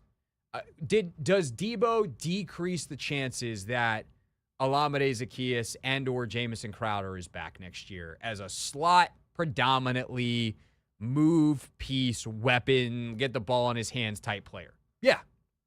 That's how it affected free agency. If that kind of guy is available in the draft, I bet you Adam Peters will take him. If that guy's the best player on their board. Because the draft is where you find the stars. The draft is where you get the long-term control that is completely team-friendly and how you build your roster over time. And I just hope that, that everyone who hears this can have more intelligent discussions over the next 2 months that when the Commanders go sign the next free agent, that you don't go, I'm talking, they go re-sign Zach Ertz and John Bates, and they have Ben Sinnott from last year. They could still draft a tight end, and I'd be fine with it. Because Ertz is going to be a 1-year deal probably. Or if it's a 2-year deal, they can cut him after 1. I guarantee you that'll be the structure of the deal. Okay. Finally hits the age cliff. Cool, we got our replacement. He's already here. Like, that is how this goes. And so the answer to how does free agent X affect the draft is it doesn't. For basically every single position but quarterback. And luckily for the Commanders, they don't got to worry about that one for a while. It's the Hoffman Show. We're on the Team 980. We're always live as well on the free Odyssey app. We can do one of two things next. One, we can take your calls at 301-230-0980 on either the topic we discussed off of the top of the hour at 6 o'clock, where we talked about how much closer the Commanders are or are not to the Philadelphia Eagles, or your thoughts on the draft free agency ties that we just discussed. 301-230-0980. Or we're going to talk about some NBA news that came down. That's all next on The Hoffman Show.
It's Hoffman Show. We're on the Team 980. We're always live as well on the free Odyssey app. And it's your chance to win. We're doing more winning for you. Your chance to experience the ultimate college hoops tip-off weekend with Odyssey's Buckets and Bets happening March 20th to 23rd at Seminole Hard Rock Hotel and Casino Hollywood. Listen to the Junks next week for the daily keyword to enter at theteam980.com for your chance to win. You and a friend will fly to Florida to watch every upset and buzzer beater on massive LED screens and enjoy real-time betting action. Gambling problem? Call 1-800-ADMIT-IT, Seminole Hard Rock Hotel and Casino Hollywood. So that's next week. Make sure you're locked into the Junkies each and every morning. We saw JP Flame was in the building today. I guess they had some business to take care of, Anthony. But I was like, why are you here? He was here. JP and B. Mitch were still here. I was like, it's 3 o'clock. Go home. Yeah, I didn't know what was going on. I don't know whether get off at 10. I know. I don't know whether I felt like a fish out of water or I was seeing a fish out of water. Possibly, maybe the latter. But next week, better be listening to them because it's gonna help you win with our Buckets and Bets contest. Get the keyword team980.com. Bada bing, bada bang, bada boom. Okay. No calls on the football stuff. We took a bunch of great calls in the 4 o'clock hour, so if you want to hear everyone chime in on Deebo, had some good stuff there that you can check out in the Hoffman Show podcast feed. But last night, man, this was a tough scene. And, like, when Kyrie Irving went through his let's publicly say terrible things phase a couple years ago, like, I crushed him pretty good because he deserved it and what he was saying was bad. And, but I also think that it came from a place where I think Kyrie genuinely cares about people, and I think he is well liked and respected around the league for good reason. And I think he probably did some internal reflection on some of that stuff, and he's talked about it and all that. But I definitely, as a player, like, have always just appreciated what Kyrie is. He's not one of the 5 best guys in the league, but he's been one of the 10 best for most of his career. Offensively, is one of the most unique talents ever, and he's a dude who just, I think, really enjoys playing basketball. And so to see him go down in a heap last night with what ultimately was a torn ACL was really, really brutal. And it comes in what has become a really cursed season for the Mavericks. And I think you have to separate, at least I try to separate 2 things. I try to separate how, like, an injury is not funny, but how bad this season has gone for Nico Harrison, the Mavericks GM, specifically since making the decision to trade Luka Doncic in the dumbest way possible. That's funny. There's dark humor there. Unfortunately, it's dark because the badness of the season has been injuries to both Anthony Davis and now Kyrie Irving, with the absolute terrible feeling that I feel for Mavericks fans and for their team and their players and their coaching staff who had nothing to do with the Luka trade, who were just dealt that hand, and all of a sudden they go from, we were in the finals last year, to, wait, Luka got traded? Okay, AD's here. Let's see how this goes. He's been hurt a lot. Oh, damn, he's hurt. To now Kyrie, who was along that ride with Luka last year and had been their best player consistently this year, goes down last night. And I feel genuinely terrible. I cannot think of a worse stretch in recent NBA memory or recent sports memory where a team just, that was like this good. There have been teams that have felt cursed. I think of, like, Anthony, the 2019 Warriors come to mind, where they are just battling through. Steph was hurt, came back. KD ultimately goes down, comes back, gets hurt again, pops his Achilles in the finals. Somehow they're still fighting the Raptors and Kawhi, and it looks like they are going to push into a Game 7 and make that thing, go right down to the bitter end, and then Klay tears his ACL, and that's kind of the end of that. And obviously the Warriors did come back and win a title a couple of years later, so we thought it was the end of the dynasty, but Steph'd. But, like, that team comes to mind. But, man, the way that this season has gone for Dallas, again, there's a dark comedy to it because of Nico Harrison, and I hope he's miserable because he deserves it for what he did to the fan base. But how bad I feel for the fan base is hard to put into words, man. And not to mention Kyrie, who, by the way, last night, I know, Anthony, you had said we had this clip, so I want to play it real quick and then get you to chime in here. Like, Kyrie last night, just really appreciative for the support that he was already feeling after one of the low moments of his career. I just wanted to take this time out. I don't want to get long-winded on here. I just want to take the time out to thank each and every one of you that tweeted me or thank you so much. You know, and it doesn't go unnoticed. It hasn't been 48 hours since I tore my ACL, but, you know, the recovery process already started, mentally, spiritually, emotionally. So just wanted to let you guys know I'm okay, and I will be okay moving forward. It does suck a lot. I ain't gonna lie to you guys. It's, yeah, this one stings for sure. Yeah, it's brutal, man. And it's brutal for Kyrie. It's brutal for his teammates. It's brutal for that coaching staff and Mavs fans. I genuinely feel for you because this sucks. Yeah, the Mavs faithful. The last 2 months have been tough for those guys. Like, I want to say they were top 4 in the West going back to, like, around Christmas, New Year's, and then everything has just been spiraling. They've been hampered by injuries, and then you get the Luka Doncic trade to the Mavs, and then Kyrie, you know, he ends up, you know, tearing his ACL, and he's also on the brink of losing out on a lot of money, though. Well, he's eligible for he's got a player option, so at least he's in control. And if you're gonna miss most of next season, I mean, I do wonder, does he like say this might be my last chance to get a multi-year deal?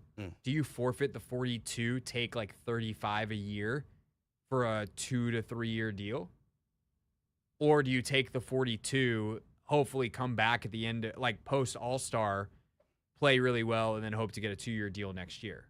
Like, that's a tough decision for him. Yeah, I mean, it is. I would like to be deciding whether I take $30 to $35 million or $42 million. That's a decision I will. I don't know whether I'd sacrifice my ACL for it, but I might.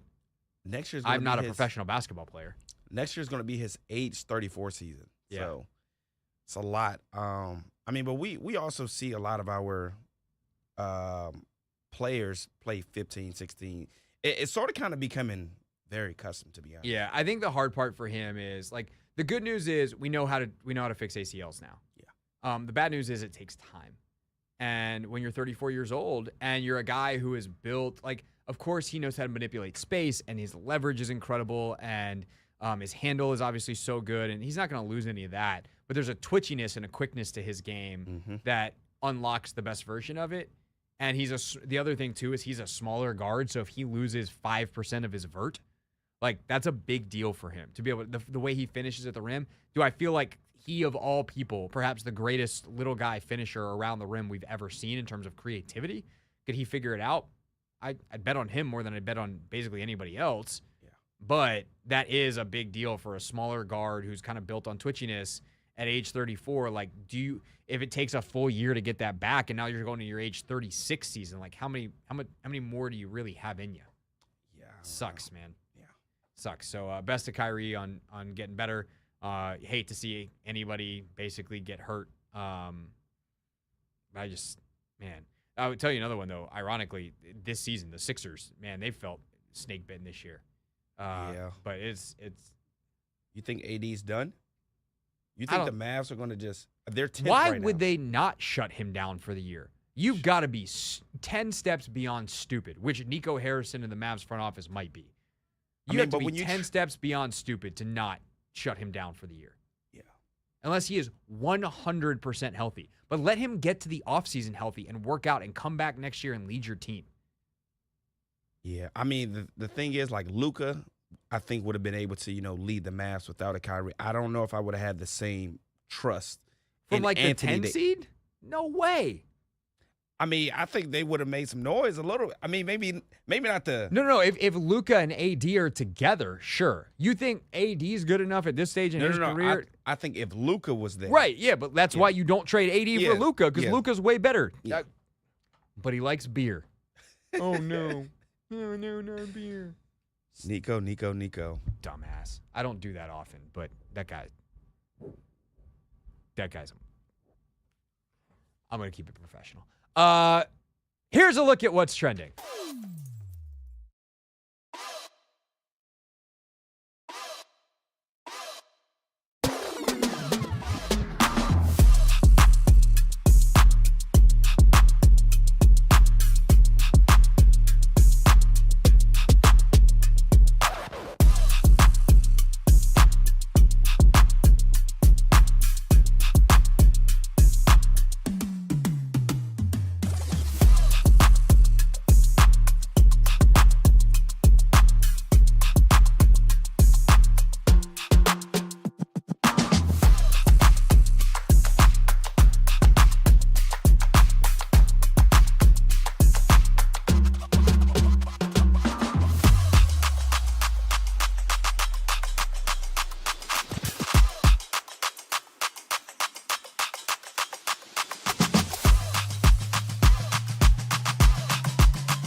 Final five of the Hoffman Show here on the Team 980. Always live as well on the free Odyssey app.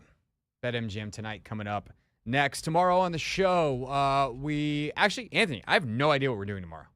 All I know is we only have 2 hours to do it. I don't know what we're doing either, Craig.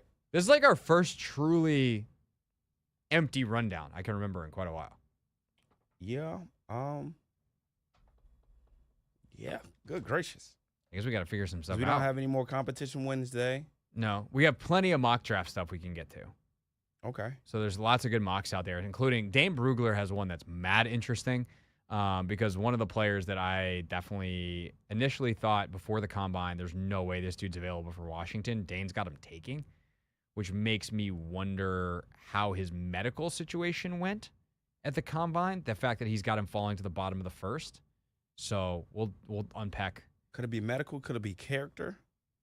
It's probably one of the two, but I would tend to guess based off who it is that it's medical. Oh, okay. So we'll unpack that and take a look at some of the other mocks tomorrow.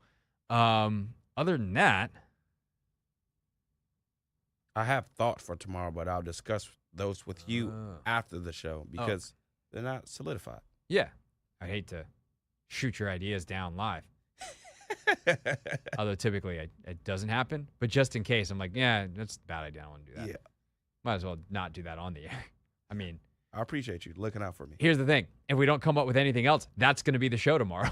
With that, too. Is you pitching ideas on the air for the show. And then I'm like, yeah, let's do that. And then we do it. Or I'm like, no, Anthony, you got to keep thinking.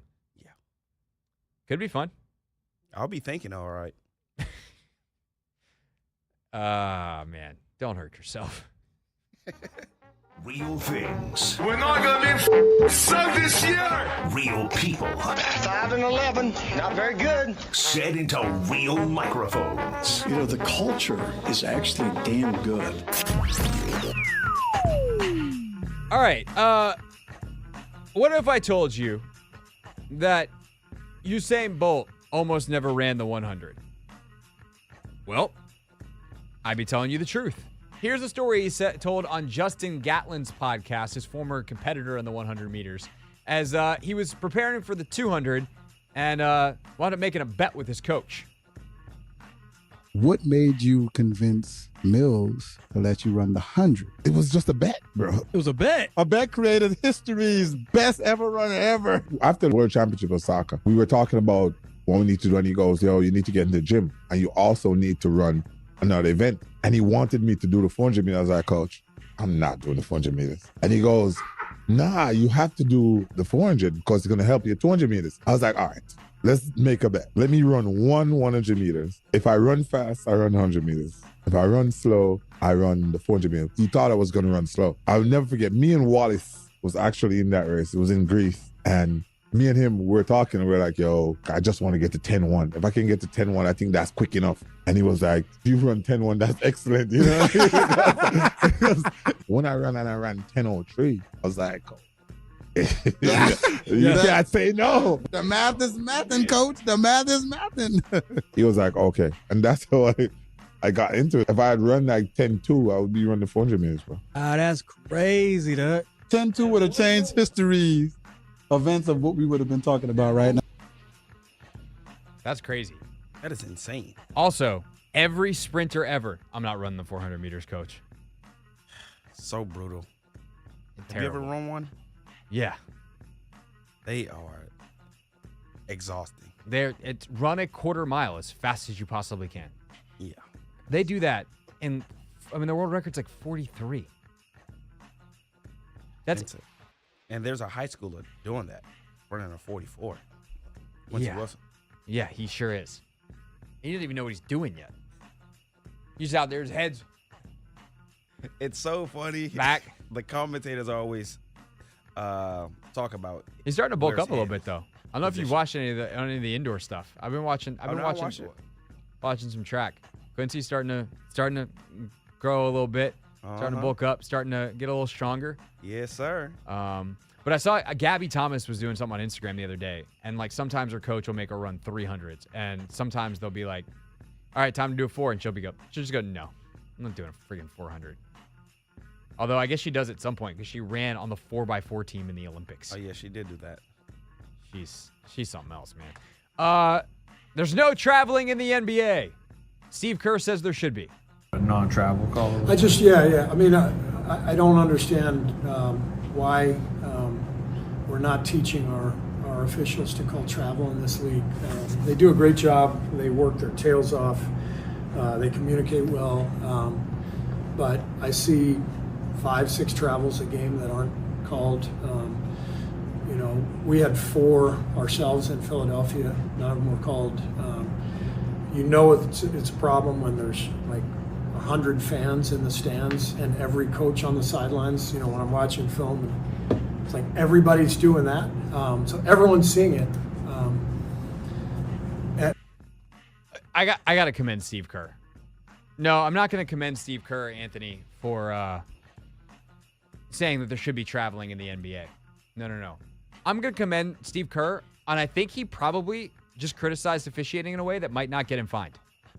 We'll see in 24 hours. Yeah, he was fair. He's like, it's not about, it didn't cost us a game. We had a bunch. Yep.